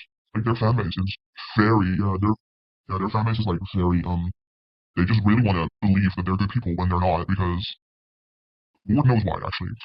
It's because he built up a parasocial relationship with them. True. Even with the lolly thing, when we told people about that, they were still like, well... Oh my god, stop it! And I'm like, well, why is it still there? And it wasn't even in the same server. Again, the fans have a very parasocial relationship. You have this mature 20-something-year-old telling you all his deepest secrets and stuff, and all his childhood traumas, and you feel closer to him. And on top of that, you have this whole Discord channel dedicated to just giving him support. You're encouraged to look at his Discord status and see what state he's in. When I was younger, he'd even go as far as to, like, delete his Twitter account and, like, threaten to delete the YouTube account because he was feeling bad. And when you're put through that over and over again, you want to feel close. You want to feel like this person can't be bad. I did all this for him. I went through all this for him. I'm just sorry. I'm getting really welcome back, here Rob Bastard. because again, I went through all of that, and it's such an emotional, draining thing to go through. It's like, no, you shouldn't be doing this to 13 to 18-year-olds. You shouldn't be telling them all these things. Like, I'm literally my YouTube channel where, you know, when I was bullied, I got my head bashed in. Yeah, exactly. Like, the worst example I remember is, I think, that he said in his Discord server that he was gonna kill himself because his fans were so fucking annoying. I don't have proof of this, sadly, but I remember seeing it. He posted a suicide note on Twitter. Right, several times. And then Chloe had to come out saying, no, guys, he's fine. And then he just, like, he never deleted it afterwards. And he didn't kill himself, he's okay. He posted several times, like, while he was in a hospital as well. Yeah, I remember this happening when I just was a fan, like, when 2018, 2019, this was happening a lot. And, like, I felt... My energy is being drained. 4 months. It was weird, like, I felt this super close connection to him, and now I understand why, and it's so fucking awful. On that note, do you guys have any advice for people that are kind of in similar shoes that you were when you were finding all this stuff out? Talk to people. Talk to people, like, you're not alone going through this, like, please talk to people, even people that are still fans, like, talk to them. I'm gonna skip ahead a little bit. And it's so and they just have team Disc. Okay. Gross story about Shakespearean. All right, thanks everyone for listening. Yes, thank you. So there's 3 players in the Shakespearean tragedy. Chris, Okay. a former member of my production team who made up this gross story about me. His first Okay. boss, DA Games, a YouTube channel run by Will Ryan, and his Okay. second boss, another YouTuber named Saberspark. Misk, Okay. Will's Nazi, racist, and We're an hour in, and we're bringing up Saberspark. anti-Semitic memes. There's also racist and anti-Semitic memes. It never ends here. Part 3: How DA Games handled the Chris situation. Badly. Back to the Chris situation. The DA Games team first responded to the situation privately in November of 2023, citing the issue had been resolved to their own side. If I was gonna do this, I would lay this out like a little bit more succinctly. I think I would start with my if I was KP, I would start with my experience with Chris, and then I would go on to how this organization handled shit with Chris, and then I would go on to somebody who was sweeping for Chris, which was the Alex dude or whatever, and then go into the allegations against Alex, and then how Saberspark ties everything together. The outside of that, like, everything is just like pile on, kind of like, oh, and another thing, oh, and another thing, oh, and another thing. It just is. It didn't need. This doesn't need to be this long, and we don't need to include things that like are not directly related to either her experience, how the company handled it, or the people that are approximately involved who are also into freak shit. Like, it's just all over it's very hard to follow. It's very hard to follow. Satisfaction, and that Chris didn't work for them at that time, even though there's proof that suggests otherwise, and that Will Ryan was likely in the room to hear the story recounted at this once. Qui te'n far donatet $2 truc superchat. I'm sorry Wemada ho vaig dis. This bit is boring. Thank you for the $2, Kitten Fart. We're an hour in. It'll pick up, certainly. But, yeah, we could be playing Last of Us, you guys. I could be smashing my keyboard into bits right now, screaming as loud as humanly fucking possible. You could have gotten a true Malcolm crash out, but instead you guys chose this. You're welcome. They continue to lie about my legal rights, and basically put pressure on me to stay quiet about everything. We'll show you those emails in a second. At a last-ditch attempt, DA Games attempted to send me a cease and desist. So we're going to go through some highlights of the emails here, but feel free to pause the video and read them for any context that you'd like. Hi Matilda, I was told to contact you regarding the Aficionados Chris case. Many months later. Hi Matilda and the DA Games team. It's been 3 months since I last reached out, and I'm disappointed in the lack of urgency. I'm reaching out one last time to discuss the issue and solve it privately. Hi KP, thanks for your patience. Chris informed us that the recording between you and him was not consensual. Nonetheless, we listened to the recording ourselves and have determined. Well, and this is also another thing. Here's some advice for some of you little dirty tattletale fucking rats. Fucking little tattletale rat! If you are recording something in a two-party consent state and the other person that you are talking to has not given their verbal consent on the recording to be recorded, that's going to fuck you, okay? You're going to get in trouble for that. That makes it inadmissible, okay? So if you're somebody, I'm just hypothetically speaking here, if you're somebody who wants to do this pedo hunting, predator hunting shit, one, don't. Do something else with your time. Bad choice, okay? Say I can't stop you, okay? Whatever the fuck. You decide to do this anyway. If you get someone on an audio recording confessing to something, and that is done without the individual knowing that they are being recorded via audio, that can be thrown out. Okay? So let's be totally real. Let's pretend that you are someone who is in charge of like HR for a company. Someone comes to you and they say, this person... Axel Lloyd donatet $4.99 truc superchat. Jo I never guess você brings up towers dient lol. Se totally doesn't bring up another person that's unrelated lol. Thank you very much for the $4.99, Axel Witness. Don't worry, I know who comes up at the end. But so pretend that you're a person who's doing like HR. Somebody reaches out to you and they say somebody in your organization is like kind of a freak, and here is an audio recording of them being a freak. And you go to your employee and you say, dude, what the fuck is this? I just got this audio recording. And they say, oh my God, I didn't even know that that was being fucking recorded. That's crazy. That's fucked up. That gives them deniability to just be able to toss it out because there was no consent with the audio being recorded. Like if you ever get arrested or anything like that and you're at a police station, they tell you, they're like, everything in this room is audio and video recorded. So if you say some crazy shit, it's being recorded. Just so you know. If you're in here and you think you're by yourself, you and the four walls, and you confess quietly to yourself about this murder or whatever the fuck, that's recorded. It is being recorded right now. Okay. Same if you've ever like been on the phone with somebody who's incarcerated. It says this call is being recorded and monitored. If you don't disclose that, anything that's disclosed in the call can't be used as evidence for anything. So it makes sense if you're somebody who works at a company, one of your employees, it has these allegations against them, and the allegations are obtained by illegitimate means, i.e. recording somebody without their consent. Of course, they're just going to throw it away. Obviously, that doesn't make it appropriate. That doesn't make it okay. I full-heartedly believe that this guy was jorking it inappropriately. This guy sounds like a jorker, okay? It sounds like that probably did happen. But because we didn't get the documentation in an appropriate way, the company's hands are tied. There's not really a whole lot that they can do because they open themselves up to all kinds of litigation if they wrongly terminate an employee with information that was obtained through illegitimate means. Okay, because I don't know anything about like this like organization or the job or anything like that. I don't know anything like that. If you have a job and say by the grace of God that you're in a unionized position, if they were to fire this guy over these allegations, and then it came out that the recording and the confession was obtained without the consent of the guy being recorded, that's a huge fucking lawsuit right there. The number one thing that they're trying to do is they're trying to preserve the integrity of their company and close off any avenues for potential litigation or anything like that. That's what they're doing, okay? And they're going to protect their own employees because if the evidence is gained through illegitimate means, that opens up a huge fucking can of worms as far as the legality of how it's responded to basically by the company. So this is another example as to why this kind of shit, like this backrooms, like snake rat shit, doesn't fucking work because it doesn't mean anything. It doesn't mean anything, especially if you have like real evidence that somebody is doing something illegal, somebody did something unethical, somebody did something immoral, and you want them to have consequences for whatever that is. You cannot get that through illegitimate means. It goes right into the fucking garbage can. Just, food for thought, guys, if you want to do this fucking rat shit.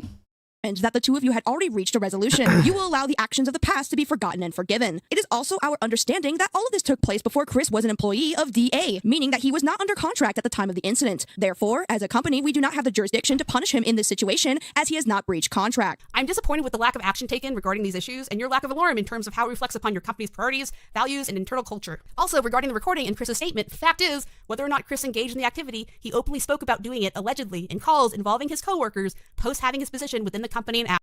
And allegedly means nothing. Allegedly means nothing. If you don't have proof, that they can't just fire you for, hoopla. They can't just do that, right? Like you can't be like, hey, this guy was at work building bombs. And they're like, holy shit, fire! Like, we gotta have a little more here. We have to have a little more here. Again, I completely agree. I believe KP when she says this guy was jorking. I completely believe her. And yes, he should probably, not have a job if he's jorking it. That's kind of fucking weird. But again, we have to be able to demonstrate that this is actually happening because not only do you want to protect your employees, you also want to protect your company and all this other shit. Because like, what if somebody is just crazy and making shit up? And then you jeopardize somebody's, position for whatever, for why? Because somebody just decided to make shit up. It's important. It's important to respect the process. Sometimes processes don't work out the way that we want them to. Sometimes, certain policies and stuff like that protect people that shouldn't be protected and what have you. A lot of people have big issues with police unions and nurses unions for this exact reason. But the point is that these protections are important, even if they don't always work perfectly, because we don't want people to be able to just, get their shit fucking rocked because somebody said something one time behind closed doors and nobody can verify it. That's obviously, it's good, right? It's overall, it's a net good.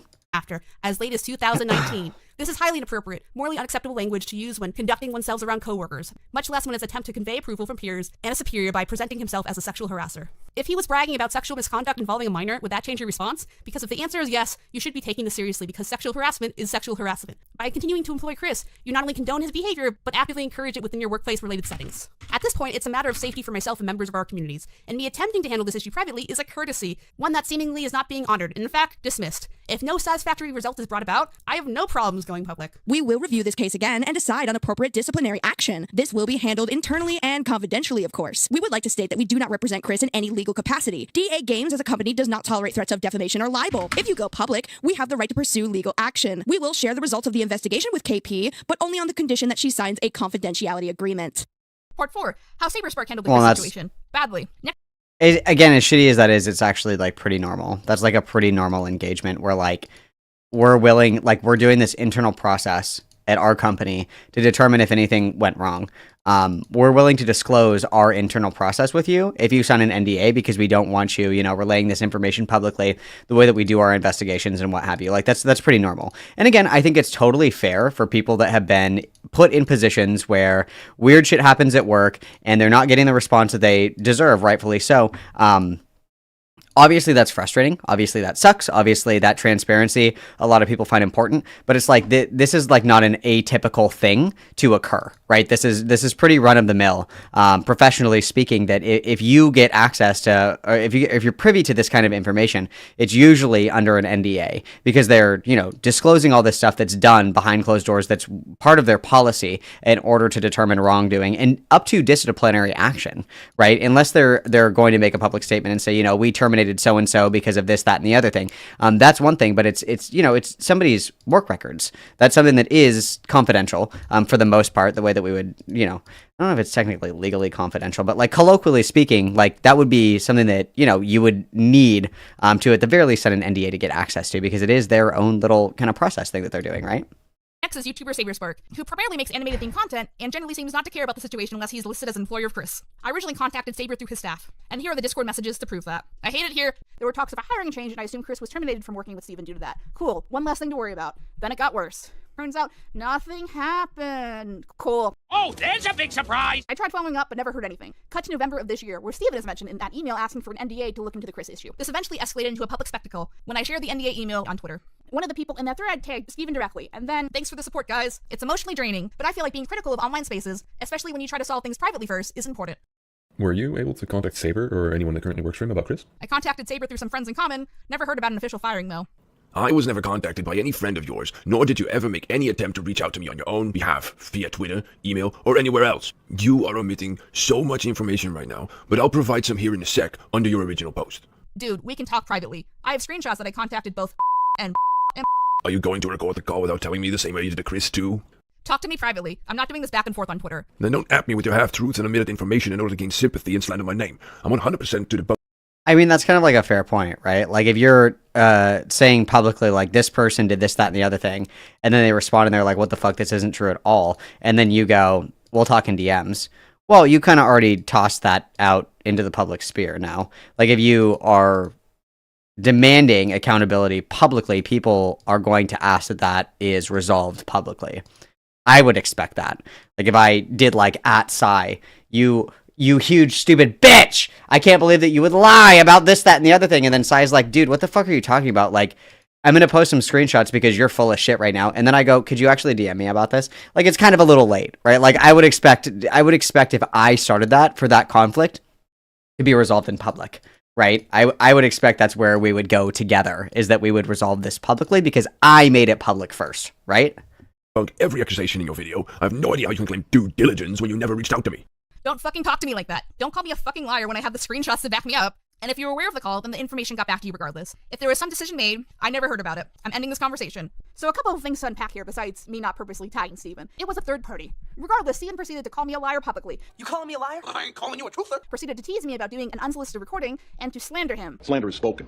In print, it's libel.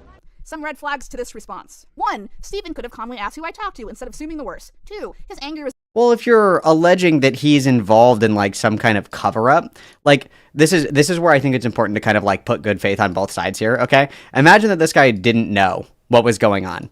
If somebody like tags you and they're like, hey, I heard that you helped put together the freak off at P. Diddy's mansion. Got anything to fucking say about that, bitch? You're going to be like, dude, what the fuck are you talking about right now? I was not at P. Diddy's freak off. Like, what the fuck are you talking about right now? I don't even know P. Diddy. And then it's like, well, you could have responded calmly to my allegation. It's like, well, when you come at somebody really hard, you guys, when you come at somebody really hard, I feel like they're going to match that energy pretty fucking evenly, right? I think again, that's a fair assumption. I think this is just like a poor read on how like these conversations actually play out in reality, because again, if you drag it out publicly, it's going to be litigated publicly. And if you start very aggressively, people are going to respond aggressively as well, right? Was directed at me and not an employer, Chris himself. 3. Steven is claiming that I never contacted him directly, implying that he'd had no information about this, but admits to knowing the confrontation with Chris was recorded. Sound like some bullshit to me. By the way, I wasn't going to make fun of Steven so much, but I gave him so many chances to communicate with me, and he just didn't do anything, so clearly he doesn't care what I have to say. It's only an issue when there's potential backlash. I've come to make an announcement. Shadow the Hedgehog is a bitch-ass motherfucker. He pissed on my fucking wife. That's right. He said his dick was this big, and I said, that's disgusting. So I'm making a call-out post on my Twitter.com. Shadow the Hedgehog, you got a small fucking dick. It's the size of this walnut, but way fucking smaller. And guess what? Here's what my dog looks like. That's right, baby. All points. No quills, no pillows. Okay. Look at that. I still don't even really know what Saberspark has done. I don't really, like, I'm not following this video well. I don't know if this is a me thing, but I'm not following this very well. I'm kind of lost, to be completely honest with you. Looks like 2 balls and a bong. He fucked my wife. Guess what? I'm gonna fuck Leah. That's right. That's what you get. My super laser piss. Except I'm not gonna piss on the Earth. I'm going higher. I'm gonna piss on the moon.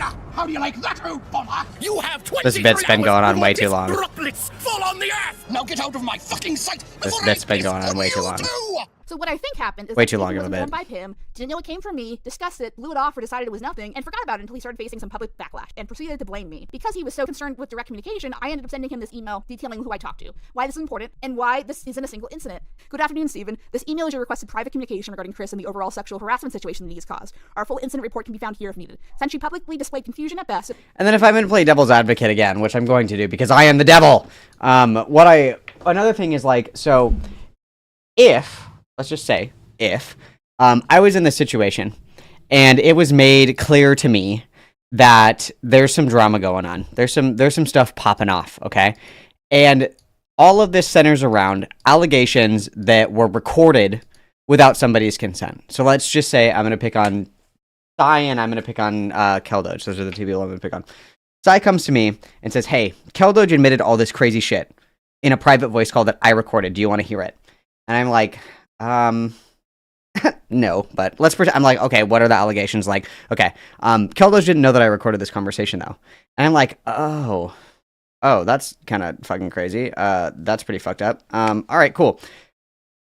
Why would I then agree to do like private behind closed doors conversations with Sai, knowing that Sai already did that? Like, if we believe that Chris confessed to all this on a video recording that he did not consent to it being recorded, and then KP is going around asking, saying like, I'll talk to you about this, but only in private. Why would you ever agree to do that, knowing that this person already did that? For me, I wouldn't do that. If it came to my attention that one of you guys was like, I don't really ever talk to anybody, to be completely honest with you. I talked to Roxy. Let's say that it comes out that Roxy has actually secretly been recording all of the calls where I say the most evil, heinous shit you could ever imagine in your entire life. Okay, just imagine. And I find out that Roxy has been recording these calls. I wouldn't talk to her anymore. And I wouldn't recommend that anybody talk to her either, right? I wouldn't trust somebody who has demonstrated that they are recording shit without other people's consent, right? I wouldn't do that. And that makes sense to me. That, you know, first of all, we light this powder keg and we do it in public. And then when we're pushed back on publicly, we say, well, let's talk in private. Well, I don't want to talk to you in private because you've already demonstrated that you're willing to record people without their consent. So I don't want to talk in private. I want to talk in public. Not only did you start it publicly, but I also know if it is done in private, it won't stay in private. I think that's a fair expectation. That would make sense to me. about my attempted communication with you prior to this point. Below are screenshots of my conversations with aka the friends/employees I passed Chris's information to. The conversation with specifically mentions a possible staffing change based on Chris's actions, and I honestly cannot fathom a situation where there would be that drastic of an employee change or discussion without your knowledge. Screenshots can be found here, here, and here. I do not appreciate you calling me a liar publicly, and I would like some form of public apology. He didn't give me one. Additionally, your public statement states that you knew the confrontation between me and Chris was recorded as a matter of community safety. Combined with your email interactions with DA Games lead me to believe that, unless there was some major miscommunication, you were aware of the situation you have chosen inaction. You still have the choice to either hold Chris accountable, i.e. firing him with proof, or keep him on staff. Should you choose the former, please communicate this to me as soon as possible to avoid any miscommunication in any public statement/information present after. If you believe this is a one-time incident, this document linked below has logged some of Chris's other inappropriate behavior, including but not limited to making bestiality jokes to someone he knew was a minor, and the use of the N-word and Nazi imagery with himself and Will of DA Games. Yeah, and then we're doing this again. This is a bad choice. We gotta stick to one. We gotta stick to one. We gotta stick to one. We're doing too much. Not working. You can find more information on page 4 and 29 of this document. I've been clearance to show unedited screenshots of the bestiality incident if requested. I hope that we can clearly communicate about this going forward. I have no desire to get into an internet squabble with you, so let's please work this out like adults. And do you know what happened? No response to the email, but suddenly the Twitter exchange got deleted? Where did it go? Nowhere to be found. No apology, no clarification, just deleted the evidence that he knew about the situation and covered his tracks and enabled the weird dude because God forbid Steven have to find a new editor or even do the public apology that I asked him to when he falsely threw me under the bus. I believe Steven realized I wasn't lying, and instead of talking to me directly or apologizing to me, he just deleted the thread. So, if Steven wasn't hiding anything or wasn't sus, why didn't he just ask me about the Chris stuff? He just assumed automatically that I was lying and started yelling. Very defensive. Very sus. What exactly was the move here, Steven? Do you think just deleting a thread, putting your fingers in your ears and going la la la la la would make this all go away? More of the story is to fire creepy people on your staff even if it's inconvenient to you. Steven, it is clear to me that you do not wish to correspond with any direct communication despite you personally requesting so. To say I'm disappointed with your behavior would be a severe understatement. You called me a liar publicly without even asking for the truth or further clarification. To me, it seems like the only reason why you wanted to get involved is that your name was attached, and you're more interested in damage control for your brand than your brand's actual integrity. I feel like we wouldn't even be having this conversation if it was not another YouTuber in your... Am I wrong, or did he only get directly involved because she said something publicly? Or am I mishearing that? Because it sounds to me like he didn't even... Well, I mean, again, this is taking people... Miller's Law, okay? I'm taking them at face value, okay? I'm assuming that this guy, like, didn't know. Or if he did know, he wasn't, like, directly involved or anything like that. I'm assuming that to be true. I could be wrong about that, but that's what I'm assuming right now. Yeah, you're the one that drug him into it, of course. Of course he's going to be defensive and be like, dude, what the fuck are you talking about? Like, who amongst us wouldn't? That's pretty normal in my opinion. Somebody accuses you of something and you're like, dude, what the actual fuck are you talking about right now? And then it's, oh, so you're being defensive. It's like, yeah, you're accusing me of crazy shit. Of course I'm going to be defensive. Like, duh, what are you talking about right now? Your space.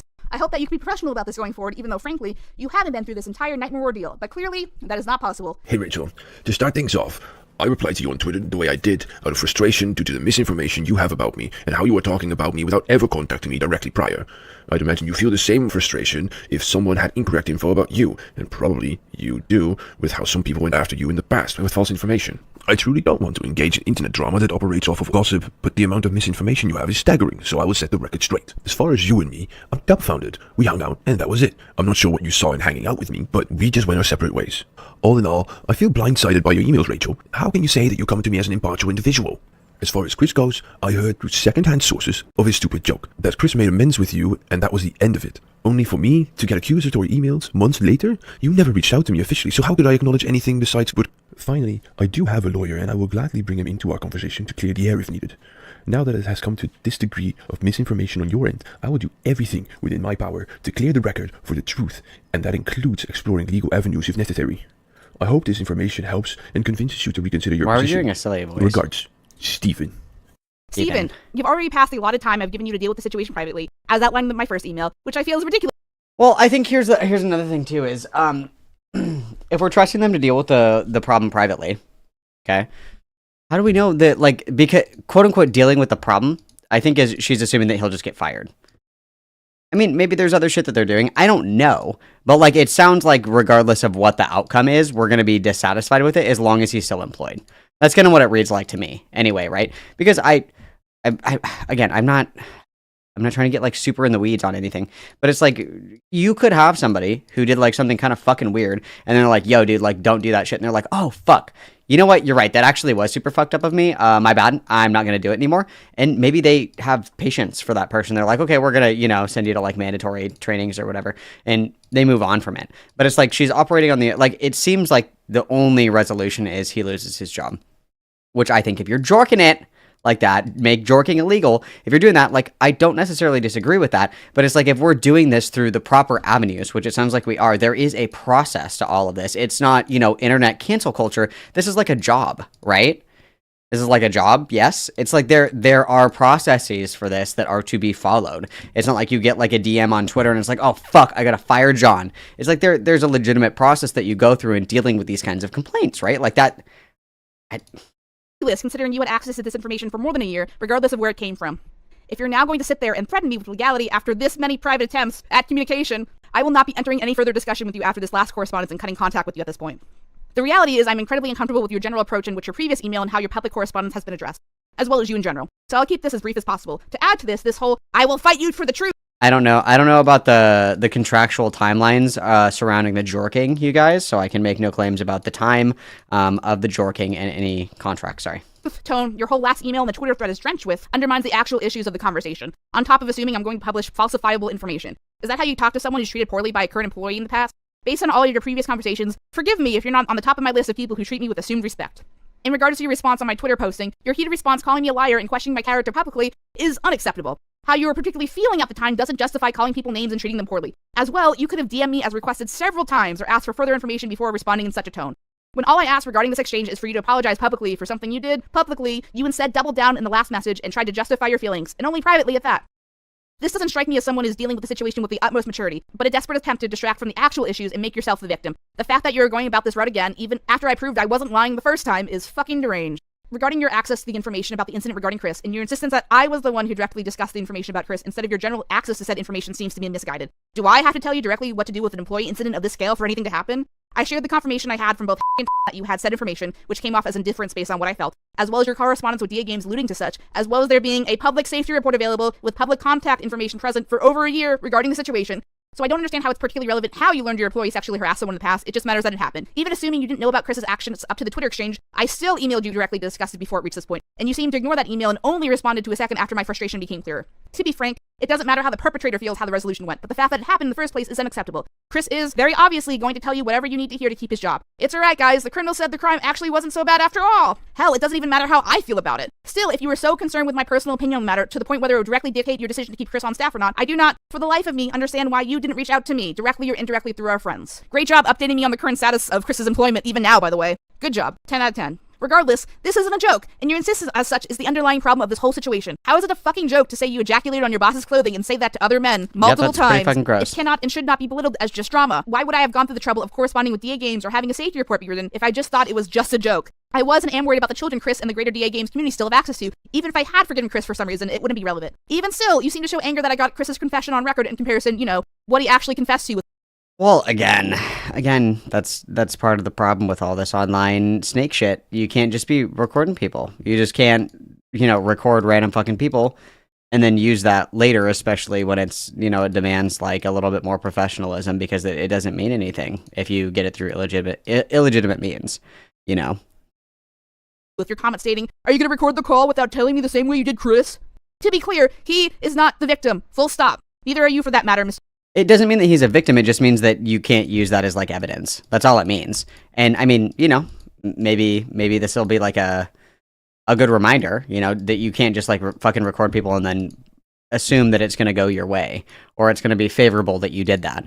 Sure, like, even in the context of, like, what's the word I'm looking for? Like, community accountability, sure, why not? I mean, yeah, of course. But in like a professional capacity, no, right? Like if I was in a voice call with somebody and they admitted something fucking crazy and I just happened to be recording, I don't do this, but just pretend for the sake of argument that I happened to be recording and it was legal, okay, and like nothing illegal happened, and then you share it, it's like, hey, this person's a freak just so you fucking know, but you don't do anything else with it. Like, sure, I guess that is like one thing, right? Like maybe, people want to know not to go to this person's community because they're like into some weird shit or whatever the fuck. Yeah, I think that's one thing. But again, we're doing this in like a professional capacity and that requires more rigor, right? That requires that we're following certain, not even like codes, but it's just like, it's not admissible evidence if it's obtained through nefarious means, Truth seeker.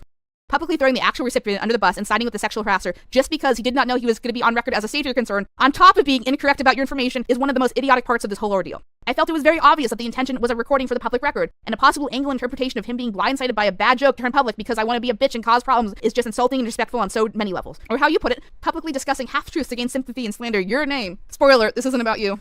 Additionally, the fact that I went out of my way to privately talk to you directly after several attempts to seek resolution with the staff and wanted to ask on the Twitter thread and still did not receive a response until sending a second email outlining my frustration is just ridiculous. I then even provided additional proof of racism and Nazi imagery that Chris and Will displayed. There are even incidents of lolicon/child pornography and sharing that material with minors, allegedly and accidentally on the document linked, as well as Will dating a minor in 2015. If we only knew what Saberspark thought about lolicon.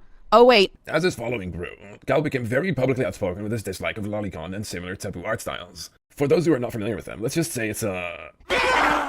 This additional document has been publicly available for over 2 years. The DA Games community server has had pedophiles that were quietly kicked out if/when discovered, instead of publicly acknowledged. One has a motherfucking mugshot on the document. Since this all seems to have gone ignored until now, on top of the safety report of the incident being publicly available for over a year, solidifies to me my original assumption that you do only care when you have consequences for your lack of action. God forbid someone is a creep on my staff, just don't tell the public he works for me. Does it not seem like common sense to fire someone who talks this way about others, especially women, regardless of when it happened? In the interest of openness, though, I am open to do an on-the-record three-way conversation between you and myself to get to the truth of the matter at a later time, but that will be at your discretion as his boss and at his comfort level. As I want to honor request and not be involved anymore and not emotionally distress him. But bluntly, I will not tolerate the consistent implications of untruthfulness until this happens. Can reach out in the future if he is interested and comfortable about a possible conversation. Lastly, as I don't want to get too personal, but it's absolutely laughable that you consider your romantic interest in me and our friendship ending as mutually parting ways. Like, what fucking planet are you on? Is that how you summarize every one of your failed courtships? Let me refresh you on the experience. After months of spending time together in person, and your insistence that we were just friends, your goal seemingly... Why would you include this in the email? Why would you include this in the email? Why would you include this? Why would you do this? This is setting yourself up for failure here. This does not need to be included. This is again, like, people will use any opportunity to sidestep criticism. We all know this to be true. This is an easy deflection point right here. This is an easy deflection point. We're throwing in that there was like a courting attempt that didn't go well, and therefore that's why we're not friends anymore. What is going on here? Why would you put this in the email? Again, we're casting too broad of a net. We're casting too broad of a net. Pick what we want to criticize, pick what we want accountability for, hammer each individual point, leave everything else out, and then this would have been fine. Because I think it's fine to want accountability for somebody who did something fucking weird to you. I think that's fine. And I think it's fine to kind of raise the alarm and say, like, hey, this person works for you in a professional capacity. This person literally jorked it on my shit. That's fucking creepy. I think it'd be cool if you guys looked at this, because I'm pretty sure there's other women that work there, just so you know.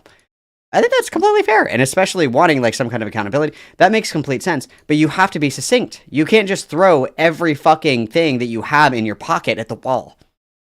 You must be succinct, because this email is a monstrosity in length and content, because we're all over the place. We're talking about every grievance we've ever had, and that's a problem. It needs to be succinct. It's like, if this won't get him in trouble, maybe this will. If this won't get him in trouble, maybe this will. Oh, I should also include this, because if that doesn't work, this one will probably get him in trouble. It's like, yes, this person sounds like a piece of shit. Yes, this person sounds like a fucking freak. Yes, I agree. If these things are true, this guy probably should not be working around other human beings, especially women. I completely fucking agree with that. But it's like, there's no productivity behind the grievances.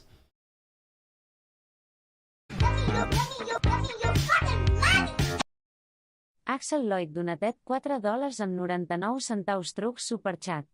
Ui se acting like sabés per veïn concernet a vot veïn recordetis a noting burger? Like that is a real concern. Thank you very much for the $4.99, Axel. Everybody witness.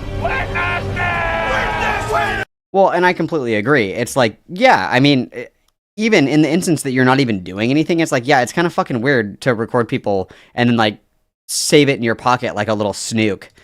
You know, and wait to blow it up in somebody's fucking face. That's weird behavior. Yeah, that would make me uncomfortable as well. Even if you're not doing anything, that's still weird. Like, I think that's kind of weird. It's kind of a taboo. It's something that people really don't like, especially in internet spaces, because it means that you're a fucking snake. That's what that means. If you are recording people, you know, to tuck away things that they're saying to you, to blow up in their face fucking later, that's snake behavior. And people will, rightfully so, choose to not talk to you privately because of the way that it's smuggled away to be litigated publicly. It just is inappropriate. It's just inappropriate. That would also make me uncomfortable. I completely agree.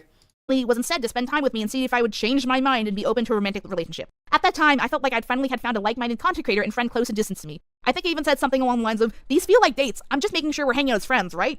After you grew distance, I felt manipulated and pressured to say I was open to dating in order to not lose that friendship. You then dated Gabe's sister over me and then asked about my dating availability immediately after that ended. I tried to play it off but was uncomfortable with the whole situation. I felt like I was only important to you if I was dateable, and a backup option at that. Would I have been treated the same way as a new potential friend if I was male identifying? This is the whole reason I went to your staff in the first place and not you directly. I felt objectified by my direct experiences towards you and did not wish to repeat said experiences for the sake of my own mental health. But you implied you needed the clarification, so there you go, buddy. At this point, I feel exacerbated with the favor I've given you and others, personally and professionally, so I'll be ending the conversation here. To remind you, I am not a third party in the situation trying to get cheap or easy views off a popular content creator. This is how Chris treated me behind my back. This is how he never owned up to those actions till I had to find out about them myself. This is how his behavior has continued. This is how the greater DA Games community could be potentially harmful to children. This is on top of Chris's misogynistic, anti-Semitic behavior that I stupidly forced myself to tolerate when he worked for me. And the fact that Okay, I have to speed this up because I believe in like 40 minutes. So we're going to speed this up just a little bit. Sorry for all of my ADHD girlies in chat. We have to go a little faster. Have to sit here and fight and scream and for anyone to take this seriously is so emotionally draining, triggering, and insulting. This whole situation has been a nightmare, but I'm not going to sit here and let everyone else pretend it's just a joke out of public convenience. And I would bet good money that he's still on your payroll. I'm at a loss for words. Frankly, I do not have the patience or emotional bandwidth for your tone, your constant visualization, or to discuss this further with you at this point. Don't contact me again or involve our friends in the matter any further. I thought that we for your own perceived direct benefit. To be blunt, you triggered the shit out of me, Steven. And I still tried multiple times to communicate with you, but ultimately was met with silence until now. You were screaming on Twitter like a child at me for months after trying to get any kind of internal word on Chris, and the information being in the public eye, and you still haven't fucking apologized for any of it. How do you think this makes me feel? On top of that, only then to even be taking it seriously because I might make a video and hurt other people's reputation really shows me how being affected by all this really matters in the long run to you. Sexual harassment, use of Who is this Calvin Garrar? Who is he? Noval, thank you for the membership. Congratulations on being a 1-year mamacita. Beautiful, beautiful, beautiful. Yeah, this is when you have a short response essay prompt on a test, and so you just write like every fun fact you've ever known in your entire life in hopes that you get the correct answer. Nazi imagery, pedophilia, fine to sweep it on the rug, just don't bring it up on Twitter. Ramesses, you bring this upon yourself. Part whatever. No, not Prince of Egypt. The victim. I can't believe I have to even have this segment, but with the implication of Steven's, what are you going to do, record me comment on top of Chris's statement talking about the recording being without his knowledge? Let's just clear this up. So firstly, as already stated, I thought it was obvious that a call-up was being recorded for safety reasons, because it's about sexual harassment. Why would you assume that? Axel Lloyd donatet $4.99 trucs superchat. Assois que penot concernet about having a reputation for recording people bijut i consent? Like to estat not feel embarrassment? Thank you for the $4.99, Axel. Everybody witness. If it is for community safety, and let's just say that I agree with that, which you wouldn't have to do a lot of teeth pulling to convince me that, like, yeah, we should probably, like, it should probably be known that this guy's Jorkin freak. Sure. Why not just disclose then that the call is being recorded? Why wouldn't you just disclose that? Cover your bases. Like, you're only harming yourself in this situation. Because, like, let's just say that I am about to have a conversation with Sai about how Sai did 9/11. We're about to have this conversation. Why would I assume that Sai would just believe that I was recording the call? Why wouldn't I just clarify? Hey, just so you know, I'm recording this because I know that you're about to confess to me that you did 9/11. Like, why would you not just do that? It protects you because it makes you look bad when you're the snake in the situation. You look bad when you are the one that is recording somebody without their consent. Like, yes, what he did was disgusting. What he did was inappropriate. Yes, it's good that, you know, you were able to have this conversation and he admitted. That was probably really good closure, at least for KP, right? These are good things. But you lose nothing by clarifying here. You lose nothing by saying, like, dude, I am recording you just so you know. Like, you lose nothing. And then all your T's are crossed, all your I's are dotted, and everything's fine. I don't know why you would operate under the assumption, and something that is ironic here is that this is implied consent. That's what this is. And spoiler for a conversation that happens later, some people believe that implied consent is not valid consent. But for whatever reason, this does not count. Because I would consider this to be implied consent. It is assumed that I am recording this call because of the topic of conversation that we're having. That is implied. That's what implied consent is. And, I mean, implied consent is fine in certain cases, but if you're recording somebody, there's no reason that you would have quote unquote implied consent, unless of course they're standing in front of a video camera. Like I obviously there is implied consent that I am recording myself right now. So if I pick my nose, that's my fault that I just picked my nose, right? The implied consent is that I can see the fucking camera and I can see that the light is on, right? But if I like had this camera like hidden in my room and I had people come in my room while I was streaming, there's no implied consent there. But if they can see that I have all my shit on, I have the monitor on that says that I'm live and the camera's up and shit like that, that's implied consent, right? That's implied consent. You know what I mean? The implied consent, like just because I'm in a Discord call with somebody does not mean that I am consenting to them recording that call. And even if you don't say anything crazy in a Discord call, it's very untrustworthy behavior. Even if I didn't say anything crazy in a conversation and somebody was like, yo, I recorded that whole fucking conversation, I probably wouldn't talk to that person anymore. That's weird. That's pretty uncomfortable. It's not like a fun call. Like, I thought it was obvious. Obviously, it wasn't. This isn't just someone calling me a bitch or something, subliminally small. Like, this is someone using the fact that I am a girl as a way to negatively sexualize me to make themselves feel better. Should I have to say that's not okay? Additionally, this is someone I trusted enough to represent me at a convention. This isn't just some rando being a dick because he's mad at me for existing on the internet. I think that's why this sucks a little bit more. Figures, because bitches love bringing up old stuff. Not the bitches, bro. Something else to keep in mind is the loss of reputation, which is hard to recover from. How do the receivers of the story, knowing that it's false or not, going to feel about the person who the story is being told about? I didn't know this was happening, and I can't defend myself for my reputation if I'm not there. If it was a collaborator I was interested in working with at the time, he would definitely have negative feelings about working with me now. What happens if the story spreads or even becomes distorted through a game of telephone and changes depending on the teller? First impressions can last months or even years, and will psychologically affect personal treatment and ideals, even the fact of contrary evidence. See, the political landscape. This is not something Chris came to me about after it happening. We seemingly had a decent rapport up to this point. Chris could have admitted this happened years ago, and I would have still been pissed, but at least he would have owned up to it and maybe made a public apology, but instead, I had to hear it from a witness. It makes me feel like crap. It makes me feel like my personal comfort, safety, and privacy is less important than convenience or the bro code. At the same point, I want to analyze the implications of mistreatment. Like, if Chris really felt this way, I don't know why it didn't come up at that moment he was making those jokes, or after, or even when I confronted him. It came up on an apology statement as a vague reference. This is actual sexualized art, a sexualized story, buying me a Discord figure years ago, and he also made comments on my body when I did the ice bucket challenge. So, 3 sex things plus a potential romantic gesture. Chris maybe have been bitter because I didn't reciprocate romantic feelings or something. Turns out editing for free isn't a winning strategy for dating KP. And then things got worse. That was a good meme. I'm Courtney. That was a You may good know me meme. as Pete or Orchard, but honestly, call me what you like. KP reached out to me a few weeks ago asking me to cover the Gabe story in more detail as she was busy working on this video here, and I unfortunately have a fair share of experience with recognizing online grooming and am pretty unashamed in speaking out loudly against it. Gabriel C. Brown, also known as Black Griffin online, has had growing speculations and concerns regarding his relationship with his now wife and voice actor. Why is Black Griffin in here? Why are we talking about Black Griffin too? I would say what's next we're going to talk about Chris Chan, but I'm sorry. Chris of Sweetie Belle and My Little Pony. From most accounts, it looks as if Gabe had groomed his now wife from the time she was 14 until she pursued him herself. What does Black Griffin have to do with After their announced this? engagement and subsequent marriage, Gabe faced growing accusations online of grooming his wife. He dismissed the accusations under the guise that he had not known her prior to her being 20, and any interaction Because Saber simps for him?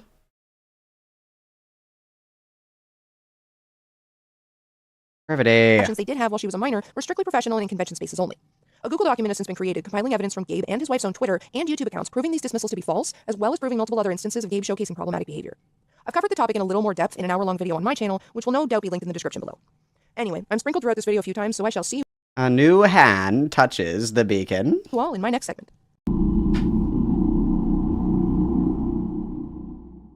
I became a fan of Saberspark when I was in high school when I found his essay titled Ballad of the Brony in 2011. After graduating and turning 18, I added Ballad him of on the Skype because I was Brony. a big fan of his. He added me back Guillotine. almost instantly, and we had a conversation ending with him giving me his phone number, which was a really big deal to me at the time since this was the first time interacting with any sort of celebrity. I had developed a parasocial crush on him due to being starstruck, which was something he was aware of. We would talk on Skype and text each other semi-frequently leading up to the first time meeting him. In 2012, I went to my first pony convention. This was my first time ever traveling by myself and was soon after the two of us became friends. When I met up with him in person, he invited me to his hotel room and he showed me the video he was editing on his laptop, causing me to internally geek out. I was really nervous being alone in a hotel with someone I was a huge fan of and had a crush on, but I tried to play it cool. He was 4 to 5 years older than me, making me feel more nervous and out of place. He would bring up the prospects of the two of us dating and how it didn't feel right for us to do so. After that, he almost immediately initiated making out with me and guided me to his bed. In this moment, he did not directly ask me for consent. I was thrown onto his bed and he would insert himself into me. Saberspark was also significantly larger than me, as I was an 80-something pound 18-year-old girl, so I physically could not stop him. I felt extremely nervous and uncomfortable because I had never experienced. And so this would be one of these things where instead of recommending that somebody like recount this to me, I would recommend that this person went to the police. That would be my recommendation. And I would feel uncomfortable facilitating this if this person, you know, wasn't wanting to seek legal recourse. Like, I think that there's like this weird fucking thing where people want to like get the jump on this shit. Like part of this is obviously you wanting to get the jump on a story. You want to be the first person to talk about it and what have you. I just feel like it's almost always a bad choice to kind of do this stuff. Because not only does this, you know, the online kind of allegations, this, that, and the other thing, not only is that problematic in its own right, this also can jeopardize the individual. Because somebody earlier had said something about, like, if you're going to make an allegation, I think that it should be made publicly. Let's pretend that this person was, like, I don't know, in jeopardy of, like, getting hurt by this person. In hearing this testimony, they're going to know exactly who they're talking about. Even if it's anonymized, right? Even if it is, you know, an anonymous source, they do like the silly voice changer or whatever the fuck. If this happened, this dude is already going to know who the fuck this is.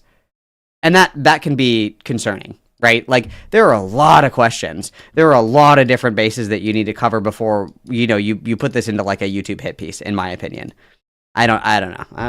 Having any sort of sexual intimacy with someone I was not dating before, much less someone I just met. I was very new to meeting people online in general. At that moment, I lay there dissociating as I felt very wrong while trying to rationalize it in my head to convince myself it was a safe and normal encounter. He brushed off the clean and finished himself and came back to the bed and offered me a handshake, saying, "Friends, this would cause me for the rest of the event to feel that I was taken advantage of and ashamed of myself for not trying to stop the interaction. Though I tried pretending I was fine to everyone around me, I was and still am demisexual, and being put in that position was not something I wanted. I maintained the friendship until a second occurrence happening at a completely different PonyCon in 2013. This time we met in a public space, but had no one around and talked for a while. He kept bringing up the prospects of us starting a relationship, but how it felt wrong. He would grab my hand saying how it felt so right, only to push my hand away saying, but so wrong. I had decided that my crush on him was something I needed to get over because I felt that my emotions were being toyed with. He then suggested going to a more public space around others, and we went into the elevator to go up to the lobby of the PonyCon hotel. As soon as the door closed, Saberspark forcefully shoved me against the wall and shoved his tongue down my throat. It scared me and actually hurt, triggering another attack of dissociation. Once again, he did not ask for consent when throwing me into this situation. Once the doors opened and people were present, this led me to feel very embarrassed. He got off me and took my hand and guided me towards the stairs to go back down to where we just were and into a men's restroom where he pulled his pants down and guided my hands and head to perform oral sex on him. I was afraid of denying him because of past experiences with sexual assault, so I did it to get it over with without wanting to cause a problem. Where he would ejaculate on my face, apologize profusely, and then offer the same handshake as he did at the con I initially met him, saying, "Friends?" Despite pretending I was fine, I had slowly begun pulling away from Saberspark. I cried that night while staying with a friend, but waited for that friend to fall asleep so no one could hear me, and I would cry for months, feeling ashamed of myself for putting myself in a compromising situation with someone I hardly knew. I had always felt taken advantage of by him, and tried being friendly and pretending nothing was wrong because it was all I knew how to do. I would blame myself for the interactions for years, only opening up to a few close people, questioning if consent was implied because of my crush, and unwillingness and fear to outright stop the advances because of how uncomfortable I felt. I understand that there is a possibility that he felt consent was implied because he knew I had a crush on him. However, he did not once ask for consent directly and was instead thrown into these sexual encounters, usually very suddenly. There were no discussions about the power dynamic between us as a popular content creator and a fan at any time, and my parasocial connection to him and not wanting someone I was a fan of to hate me if I rejected him, leaving me afraid to stop his advances. Over time, I grew increasingly distant and would eventually end contact. And yeah, this is a good point. This is probably one of the first things that you bring up in the video. And of course, like, these are decently older allegations. Not that, you know, time passing diminishes serious allegations of like sexual assault or anything like that. These are older, okay? And I also I just don't know anything about the situation. Like, I would have started with this. It would have started with this first of all.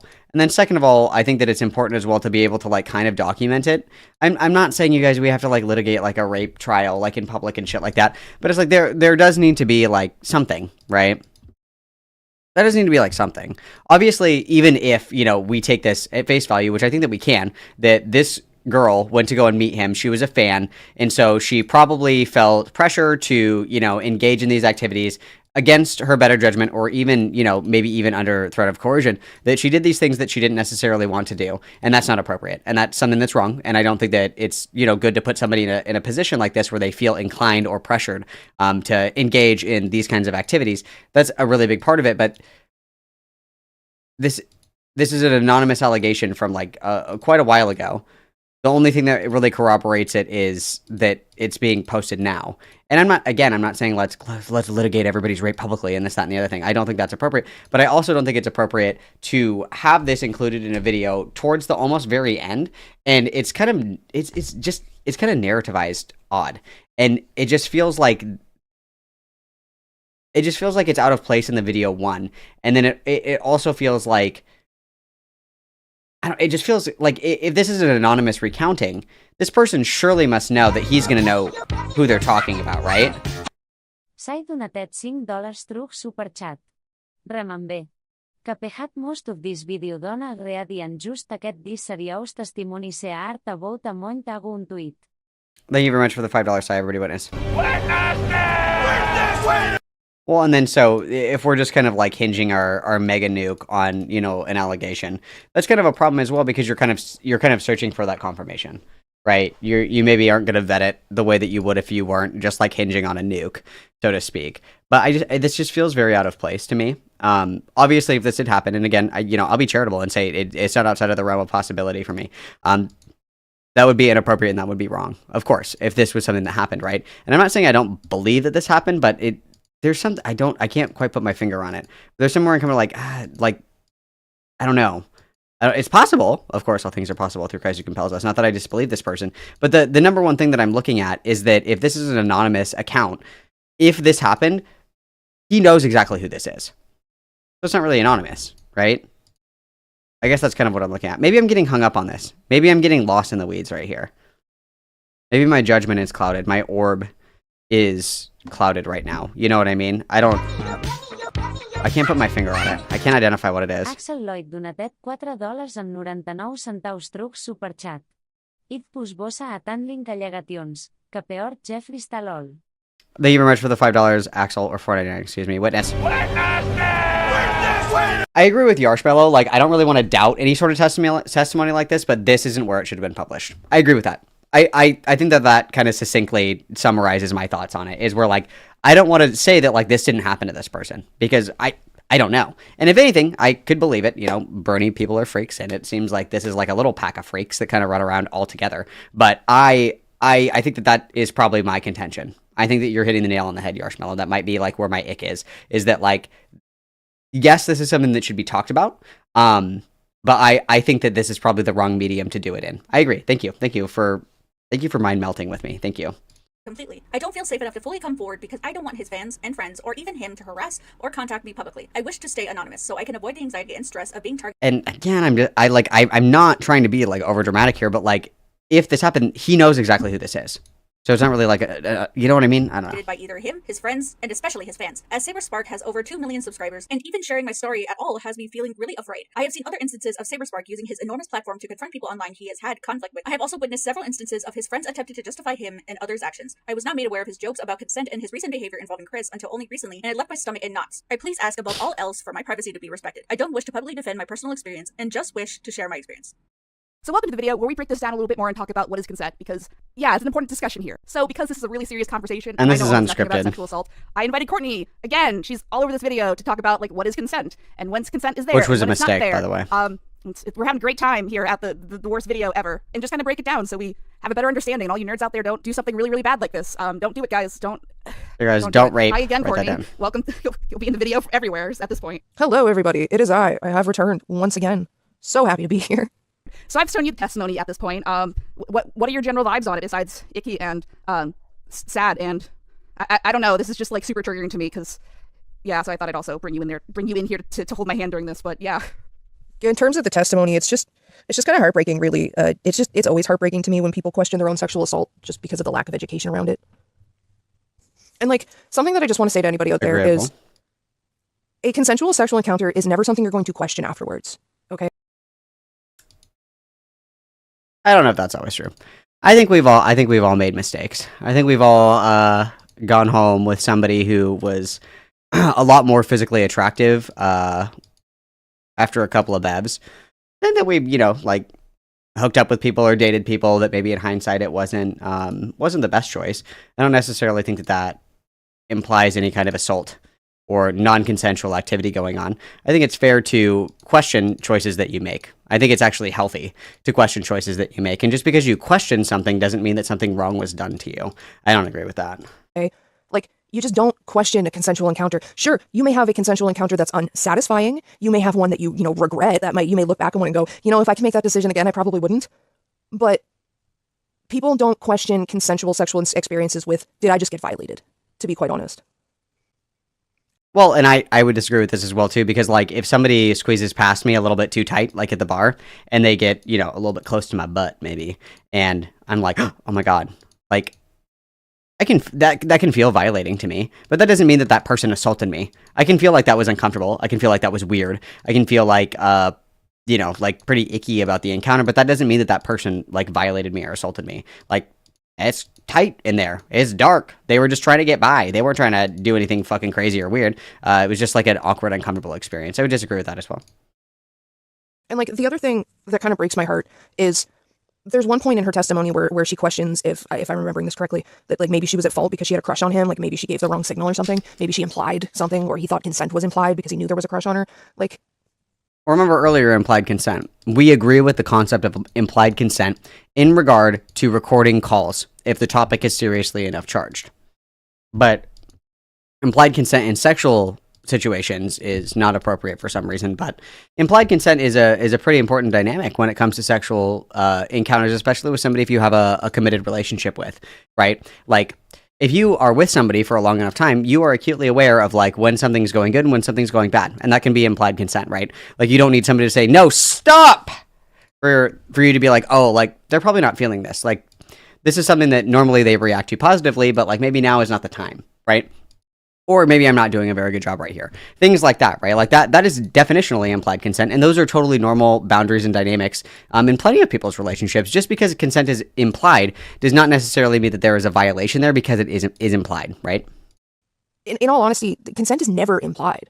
Like even secure, confident individuals in a sexual encounter will check in with their partner as things escalate and change gears, and they'll say things like, you know, are you okay? Should we keep going? Is this good? Like, because consent is not something that is implied. It's never something that's implied. I just have to disagree with this because it's like, you know, how long have my wife and I been together? 8 years? I'm going to get crucified later for that one. But it's like, it's not like every time I'm like, how's this? Thumbs up or thumbs down? Rank me from 1 to 10 right now. Go ahead and tell me when to stop. How are we feeling? Are we like up here? How's this? Are we good? Okay, and then I'm going to come back down. Just tell me when to stop. Just tell me when to stop. How are we feeling right now? Good, good. Okay, I'm going to go back up because I'm not quite sure. Okay. It's like you can have these dynamics without the constant like checking in. That's totally normal.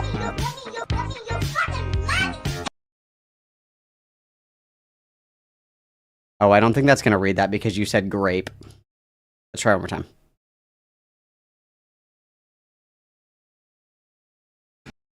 Yeah, let's try that one more time. Hello? You've been robbed. It's not going to read it because you said rape, but that's okay. Thank you, Noval, for the 50 DKK. I'll read it out loud for you. Oh, maybe it'll go. Will it read it? Nope, it's because it says rape, so I'll do it. Courtney's logic is utterly batshit. If you think you might have been raped, then that's rape, question mark. And again, if we, you know, expand our net here a little bit. Oh, is it gonna go? Will it say it? Nope, it's not gonna say it. Let witness, everybody witness, first of all. Thank you. Noval, thank you. Thank you. If we expand our net a little bit farther, you guys, who else made that argument? It was Poppy. Poppy made that argument, right? Like, if you feel like you were violated, you were violated. And we disagreed with it then, but we're agreeing with it now. I don't know. You killed Arlette because you said rape. It's not, you know, an absence of a no is not a yes in any regard. An absence of resistance is not compliance. And even in that regard, compliance is not an invitation. Mm-hmm. Because this girl had a crush on Saber, it was okay that he just kind of initiated things. And then especially, too, in the elevator, in a public space, when he's just much larger than her, like, physically. I don't know, it's all icky, but, like, what would you define consent as? And when would you define, like, obviously this isn't it, for sure, but go ahead. And in terms of, like, a definition of consent and what it is and what it isn't, consent is an excited yes. Consent is exuberant, what's the word I'm looking for? Payback, for lack of a better term, I guess. Like, two people in a consensual encounter engage in a give and take. Like, it's never just one person doing all of the action and the other person just laying there like a bump on a log, you know? Well, sometimes people have hard days sometimes, you know. Some people are tired. Some people are okay with just existing peacefully, okay? That's not always true. My opinion is that relationships and sexual encounters are nuanced. And everybody's relationship is unique, and everybody's experiences are unique. And I think that the longer that you are with somebody and the more rapport that you have with somebody, you don't have to do like the, you know, thumbs up, thumbs down check in every 5 minutes kinds of things. You guys have been you've been together long enough that you understand the dynamic, and you are good at reading your partner trusts you, and your partner is able to read you as well. And that's something that comes, with dynamics of relationships, especially with people that have been together for, a significant amount of time. However, when it comes to like new sexual experiences, I think that is really important. Stopping and checking in, making sure that we're doing okay, being like, hey, is it all right if I do da-da-da? And it doesn't have to be like, hello, may I smooch you on the lips? It can be fun, it can be playful, it can be all these things.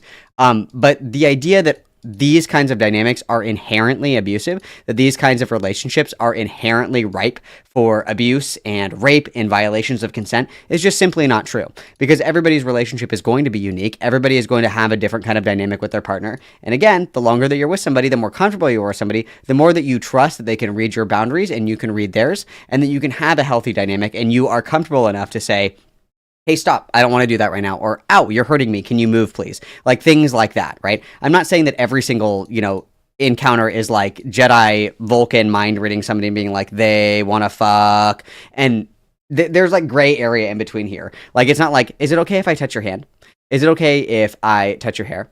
Is it okay if I give you a peck? Is it okay if maybe we hold hands? Is it okay if I like sit right next to you? Is that okay? Is it okay if maybe I rest my hand on your lower back? Like there's a whole spectrum here in between like Sheldon Cooper on a first date and literally Jedi mind reading people into if they want to fuck or not. Like there's a whole spectrum here, and this spectrum in the middle includes implied consent. That's true. That's just true. Okay. It's an action that two people engage in when it's consensual. 9 times out of 10, when it's one person just using another person's body for sexual gratification, that's not a consensual encounter. That is just a violation of somebody's person. And it's actually pretty common for like sexual aggressors to attack somebody like in a innocuous sort of sense, like in the elevator. Novel, I completely agree. That is also my favorite sexual position. The quote beach whale, where I lay on a towel and then get hosed down by water by a sexy woman. That sounds great. You describe my ideal date. Especially at like a convention or something like that in public, because it's sort of dissuades the target or the victim from actually saying anything, because like half the time people will think, well, this is being done in public, surely somebody's going to say something, so I don't have to. But the other part of them doesn't want to cause a scene and be embarrassed, because they're already embarrassed by the fact that they're being attacked, the fact that PDA in general is seen as like a sort of cringy, embarrassing thing, and like they don't want to draw more attention to themselves. Sucks. True. Especially while they're dealing with the fact that they're being attacked. And part of them just hopes that somebody's going to do it anyway, like step in and say something anyway. And the problem with the general public is they sort of fall into the someone else will deal with it mentality, whereas everybody sort of assumes that somebody else is going to step in and say something, so they therefore... Just out of curiosity, and maybe this is me reading into this too far again, if I saw like two people making out in an elevator, I would be like, cringe! I wouldn't be like, that looks like rape, I need to investigate. Like if I saw two people making out in an elevator, I wouldn't... Am I the bad person here? Am I the bad person here that I don't assume that every woman with a man is in jeopardy of being assaulted and I need to do something about it? Like I would just assume that they're being gross in PDA in public. Yeah, PDA is gay, exactly. Like I would just be like, ew, get a room. That would be my response. Like what did we think was gonna, like, what is the ideal solution here? That you, like, pry them apart and you're like, ma'am, did he ask before he kissed you in this elevator? I will save you, woman. Like, what is like, the outcome here? Like, what kind of scenario are we wanting to see happen? You know what I mean? Like, I wouldn't assume that if people were just making out an elevator that there was, like, something nefarious going on. I would be like, ew, PDA. Like, I don't know. Obviously, if there's a girl and she's like, oh my god, help! Like, I wouldn't just be like, wow, that's none of my business. Like, but if two people are just, like, making out in public, you're kind of like, ew. You're not like,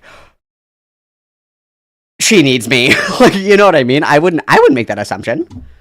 And I would be fucking mad if somebody made that assumption about me. Like, if me and my wife were, like, canoodling at the movie theater for, the Revenge of the Sith 20-year anniversary, which she didn't go to see with me, by the way, which was really fucked up because I went and saw Wicked with her. Really fucked up. But nonetheless, that's another conversation. And we were like canoodling at the movie theater, and somebody was like, with a machete, is like, did he ask? And I'm just like, what? Like, like I would also be fucking pissed if somebody like killed the vibe to like assume that I was like a gig rapist. Like, actually, funny story. This happened. What birthday was that? I went out for my birthday one time, and we went to this bar that we normally didn't go to, and I was fucking hammered. Okay, it was my birthday. I was twisted. Okay, I had one too many buzzball biggies. All right, I was pretty fucked up at the bar, and I always do like this like annoying thing with my wife where I'm like, hey, like, what's your name? Do you come here a lot? You know, and she's like, oh, my name is like Janet. And I'm like, hey, Janet, I'm Jeffrey.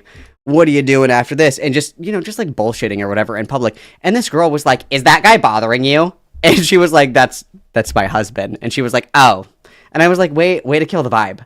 Like, I get it. Girls, you know, girls looking after girls. I completely understand. But I was like, excuse me, you're interrupting my dramatic drunk roleplay right now. Do you mind? I'm doing a bit. You're ruining the joke. Like, good times, guys, to be young. Or then won't. Speaking of the devil. Well, the other thing I want to throw in there too is nothing that's illegal, but kind of a parasocial relationship of like, you know, it's always, it seems like it's a common thing where like, you know, back in the day rock stars would sleep with their groupies kind of thing, but now it's kind of more not the groupies, discussed that's a paradigm. What are Malcolm groupies called? Quick. And especially when you don't really know someone in person, you know, like from the testimony, this is her first time in person with Saber. And he immediately jumps, not immediately, but he pretty much immediately jumps on her. So that also kind of gave me a big ick. Any thoughts on that? And one other thing I wanted to add in is that, you know, confident individuals in a sexual encounter don't have to assume that consent is there because they will ask. And to be honest, the only time you're not asking or checking for consent is because you know yourself that the yes is not there and you don't want to hear the no, so you will not ask. Okay? Because if you think consent is complied and you think the person that is, you know, on the other end of it is Malcommies? Okay. is actively participating, if you know the answer is going to be yes, then what do you have to lose by just asking? And being a responsible individual. I just feel like it kills the vibe if I'm like, hey, honey, I know that we're celebrating, you know, our 7th wedding anniversary. Is it okay if I give you a kiss right now? She'd be like, go sleep on the couch. What the fuck is wrong with you? Again, it's different, you know, because we've been together for an extended period of time. So, like, you know, we trust each other to make those judgments, you know, and be able to, like, read each other. But I'm just imagining me being like, is it okay if I spoon with you right now? And she's like, actually, no, you're sleeping downstairs. It was a get out, go downstairs, enough. I'd be like, okay. When it comes to sexual practice and just asking. And the difference between like rock stars sleeping with groupies comes down to like literally consent. Like there's a big difference between, you know, the chick who's going to see the rock star perform and like flashing her titties while he's performing and then going and flashing her titties to the bouncer to get backstage and then flashing her titties in the rock star's face, probably making out with them a bit of her own volition, and one of them saying, hey, let's go back and sleep in the van. Like there are multiple instances where consent is very, very clearly given by the groupie sleeping with a rock star. And like, yeah, there may be a certain I mean, I don't know. And I would even argue in the opposite. Just because somebody flashes you their titties does not mean that they want you to grab them. You know, I've been to many shows where people are wearing like literally nothing. Okay. A lot of raves, you guys, especially at festivals. It's hot as fuck outside. Hot as fuck outside. And you're just trying to survive. Okay. So I've seen plenty of people, men and women, just like freeballing. Okay. Because it's fucking hot outside. That isn't consent for a little honk. That isn't a consent for a little smack. That's not what that is. And even if somebody comes up to you and they're flirting with you and they don't have a top on, that doesn't mean you're just like, oh, sick. Like, no, that's no. And again, earlier, that, you know, do you guys know what that is? That's called implied consent. Remember what we said earlier, implied consent is never acceptable. Implied consent is absolutely acceptable in certain circumstances, but apparently it is, but it isn't, but it is? I don't know. I don't know. Axel Lloyd donatet $4 amb 99 centaus truc superchat. Guys, my friend Blue on mai a 11 bijut consent to jet mai attention. True story lol, i vas a salche. Everybody witness Axel Lloyd. Thank you for the $4.99 and thank you for being brave enough to share your story with us today. I love and support you, sister. Power dynamic, and like there absolutely is multiple instances of rock stars abusing that to be like, hey, well, I'm famous, show me your titties. But there's a big difference between going, hey, I'm famous, show me your titties, and someone going, I'm showing you my titties because I want to sleep with you. Right? Like just the act of like basically showing you my titties is in most circumstances an invitation to touch my body. Okay. In no way. I did not get consent to get flashbanged by your titties. Choose your fighter, you guys. Are you RGR or are you Courtney? Okay. Who are you? You have to choose your fighter. Okay. Are you, if I see your feet, I was essentially raped, or are you, if I show you my tits, that means we're fucking? Which fighter are you? You must choose. Way is, I'm a big fan of yours, an invitation to touch somebody's body. And I also find it really, really weird that this dude meets a fan, gets the inkling she has a crush on him, so he invites her back to his hotel room. Okay, like getting invited back to the hotel room has sexual connotations, and the fact that she didn't realize that just shows how naive she was, and the fact that none of that was communicated. Because clearly, he knew what he was inviting her back to the hotel. Death is never an option. What a stupid question. Hotel room for, but she didn't. And that just gives me like the major ick, to be quite honest, because like, it's really as if Saber's acting like he's Gene Simmons inviting you back to, you know, the hotel room. When Who would fuck Gene Simmons? Come on. Come on. Come on. Pick somebody hotter than that. Gene Simmons? That's my option. That's who I'm a groupie for in this hypothetical scenario is Gene Simmons. That's who I get the privilege of fucking. Oh, God. Kill me. In reality, he's... That's the most offensive part. A pudgy brony YouTuber showing you his animations before he shows you his dick. Like, that's not the same thing at all. Like, do you think there was some kind of weird parasocial dynamic, too, that she felt uncomfortable, advocating? Also, parasociality it would be worse with, like, a rock star. Like, everybody is so rotted these days. They're like, oh my God, I would literally die to fuck Dream. And it's like, do you guys... Do you know what people would do? What people were willing to do for Justin Bieber back in the day? Do you not remember?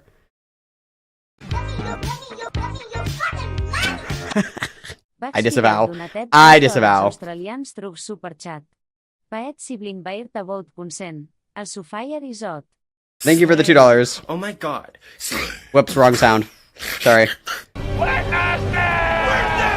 Sorry guys, wrong audio. I disavow. I disavow. I disavow. I just work here. Advocating for herself because, like, oh, this is the real Saberspark TM. Like, I don't want to feel like, he might say something on Twitter, blast me publicly. Like, is there pressure, just generally speaking, when celebrities, have I'm sorry, it was an accident, you guys. I guess? Of course she would have felt uncomfortable advocating for herself. Like, most fans don't get to meet their idol in person. So meeting your idol in person is already a very, exalted sort of status. Like, that's something most fans dream of but never actually get to. So once you put a fan in the situation where they're meeting their idol in person, something they dream probably never thought would happen, but always... I also hate this argument because it's like, just because somebody's famous, you can never consent, okay? Like, imagine you get the opportunity to finally meet Idris Elba, and then people will be like, that was definitionally rape because Idris Elba is famous, and you're like, no, dude, like, it was not. I swear. It's like, you just can't win. You just can't win. You just can't win. The internet has rotted everybody's brains. Always dreamed would happen. No fan is going to do something that's going to jeopardize that, and that includes offending their idol. And, like... the idol knows that, and for anybody to sit there and be like, well, what if so and so wasn't aware of the power dynamic? Like, they always know. You can always tell. You can always feel it. You can tell when somebody is fangirling. And to for someone who's going to sit there and prey on that, be like, well, you can just read the room. That's implied consent. You can just read the room. You can just feel it. That's implied consent. I know you're not going to say no to me, or at least give me a hard boundary that could possibly offend me. So I'm going to exploit that by asking things of you that I know you wouldn't say yes to in any other situation. And to be quite honest, no fan is going to do anything. Most fans are not going to do anything other than fall into line with that. Because again, they're getting to an exalted status of getting to meet their idol in person. They've been a fan of this person, they've done art for this person, they've dreamed of meeting this person. They're not going to jeopardize that by offending that person by saying no. Mm-hmm. And not that those relationships can't happen. Well, then even if he asked, it would be like, well, she had to say yes because she was a fan. It's like, you just can't win in these situations. But it's very tricky water as far as, establishing and acknowledging the power dynamic and discussing it before, even anything were to happen. But I don't know. My whole MO has never really been to go date your fans because, your fans are not a dating pool. They're just, they're there to consume your content. I don't know. It's just Sorry, guys. I hate to break it to you, but we are never going to happen. Okay. It's not you. It's me. It's not in the cards. Okay. There's plenty of fish in the sea. It's just not going to work. Okay. It's not technically illegal, but it's just kind of ick to me. And in terms of dating your fans, I don't know. I just kind of miss the days where it was considered just not kosher to date from your fan base. That was considered poor form because when was that your fans ever aren't your peers, and I always question why, when somebody can't pull from their peers, why is it that you can't? This is my talking point. This is my talking point. This is mine. Plagiarism. Hello, James Somerton. What? I'm just kidding. I'm being very dramatic for hyperbolic and comedic effect. But it's true. If you are only able to fuck 18-year-olds that follow your dream SMP fucking Minecraft videos and shit like that, and those are the only bitches that you can pull, there's probably something wrong with you. There's a reason that women your own age are averse to being around you. And it's usually because you're a freak, almost always. But yeah, this was a certifiable Malcolm take, just so everybody knows. Plagiarism alert. Land somebody and date somebody who's on an even playing field with you. Why does there have to be a power imbalance? And that's always the trend with these types. If you look at most of their relationships, there's always a power imbalance. And if you have a track record of having a power imbalance in your relationships, what is wrong with you? Why do you need to have a one-up on somebody in order to be in a relationship with them? You need therapy. Yeah, true. That is true. I think that's it, Courtney, unless you have anything else to add. Anything else you want to add that you anything else? remember from the testimony that you want to comment on? Gotcha. If you anything question else? if it's a violation, it probably was. If you feel violated, that was not consent. If you think you're gay, you're probably gay. Your feelings matter.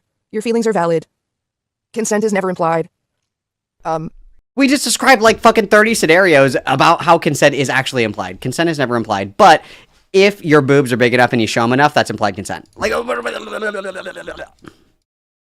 Real men who get bitches ask for consent. I guess that's it. What a good way to end the video. Confirm. Not True. end the video, end True. the segment. What a good way to end the segment. Part 5, What a why great make way. this video? Unfortunately, this is insight about how content creators can respond to situations of sexual harassment and more damning incidents. It's important to talk about how this stuff isn't okay. And it's not... Okay, guess what, guys? The last little bit of this, KP talks about Lily Orchard. That's what she talks about. That's the big surprise. That is the big surprise. I'm crushing out too, Britt. I'm with you. Everybody witness. Thank you, Britt. Britt donatet $2 through super chat. I'm crashing good. I'm crushing out right with you, Britt. Thank you for the $2. Guys, I have to go and pick up my friend. It's 4 o'clock. We made it. And guess what? We didn't even get a fucking play Last of Us because you guys wanted to do this fucking gay shit instead. We want to do this fucking gay shit instead. We've been here doing this. We've been here doing this. But because I love you guys, I'm gonna put this in Discord. If you want to finish and hear the Lily Orchard bit, you can. Yeah, I'm gonna put this in the Discord, okay? If I can find it. Where the fuck did it go? Oh, I don't know where it went. Okay. Putting this in Discord for you guys. I apologize. I do have to go. I told you guys 4 o'clock. I am true to my word. I'm a man of my word if I am nothing else. I love you guys a lot. What a bad day for Malcolm to wear a yellow shirt. Shut the fuck up, Sai. Get this out of my stream chat. I hate you. Sindedi de donatet $5 through super chat. Failing a certain way is while but that doesn't mean they reflect reality. Very true. Thank you very much for the $5 Shadow or Cinder the Deer. Very true. Your feelings don't dictate reality, and pretending otherwise is delusional. This is what Sai said, and said, bad day for Malcolm to wear a yellow shirt. Very true. This is this is me. This is me. If I shaved my mustache, guys, it would be so fucking over. It'd be so fucking over. That's terrible. That's terrible. All right, guess what, guys? I love you lots. I love you lots. Thanks for hanging out with me. We had a special day today. Maybe if you're really lucky, we'll stream more this weekend so I can play Last of Us. Maybe I'll play Last of Us on stream. Like I wanted to do. Like I wanted to do. But instead, we did this. So I hope everybody's fucking happy. I hope everyone is fucking happy. I hope everybody's fucking happy. Ugh, God. You guys are terrible. I hate you. I hate you all.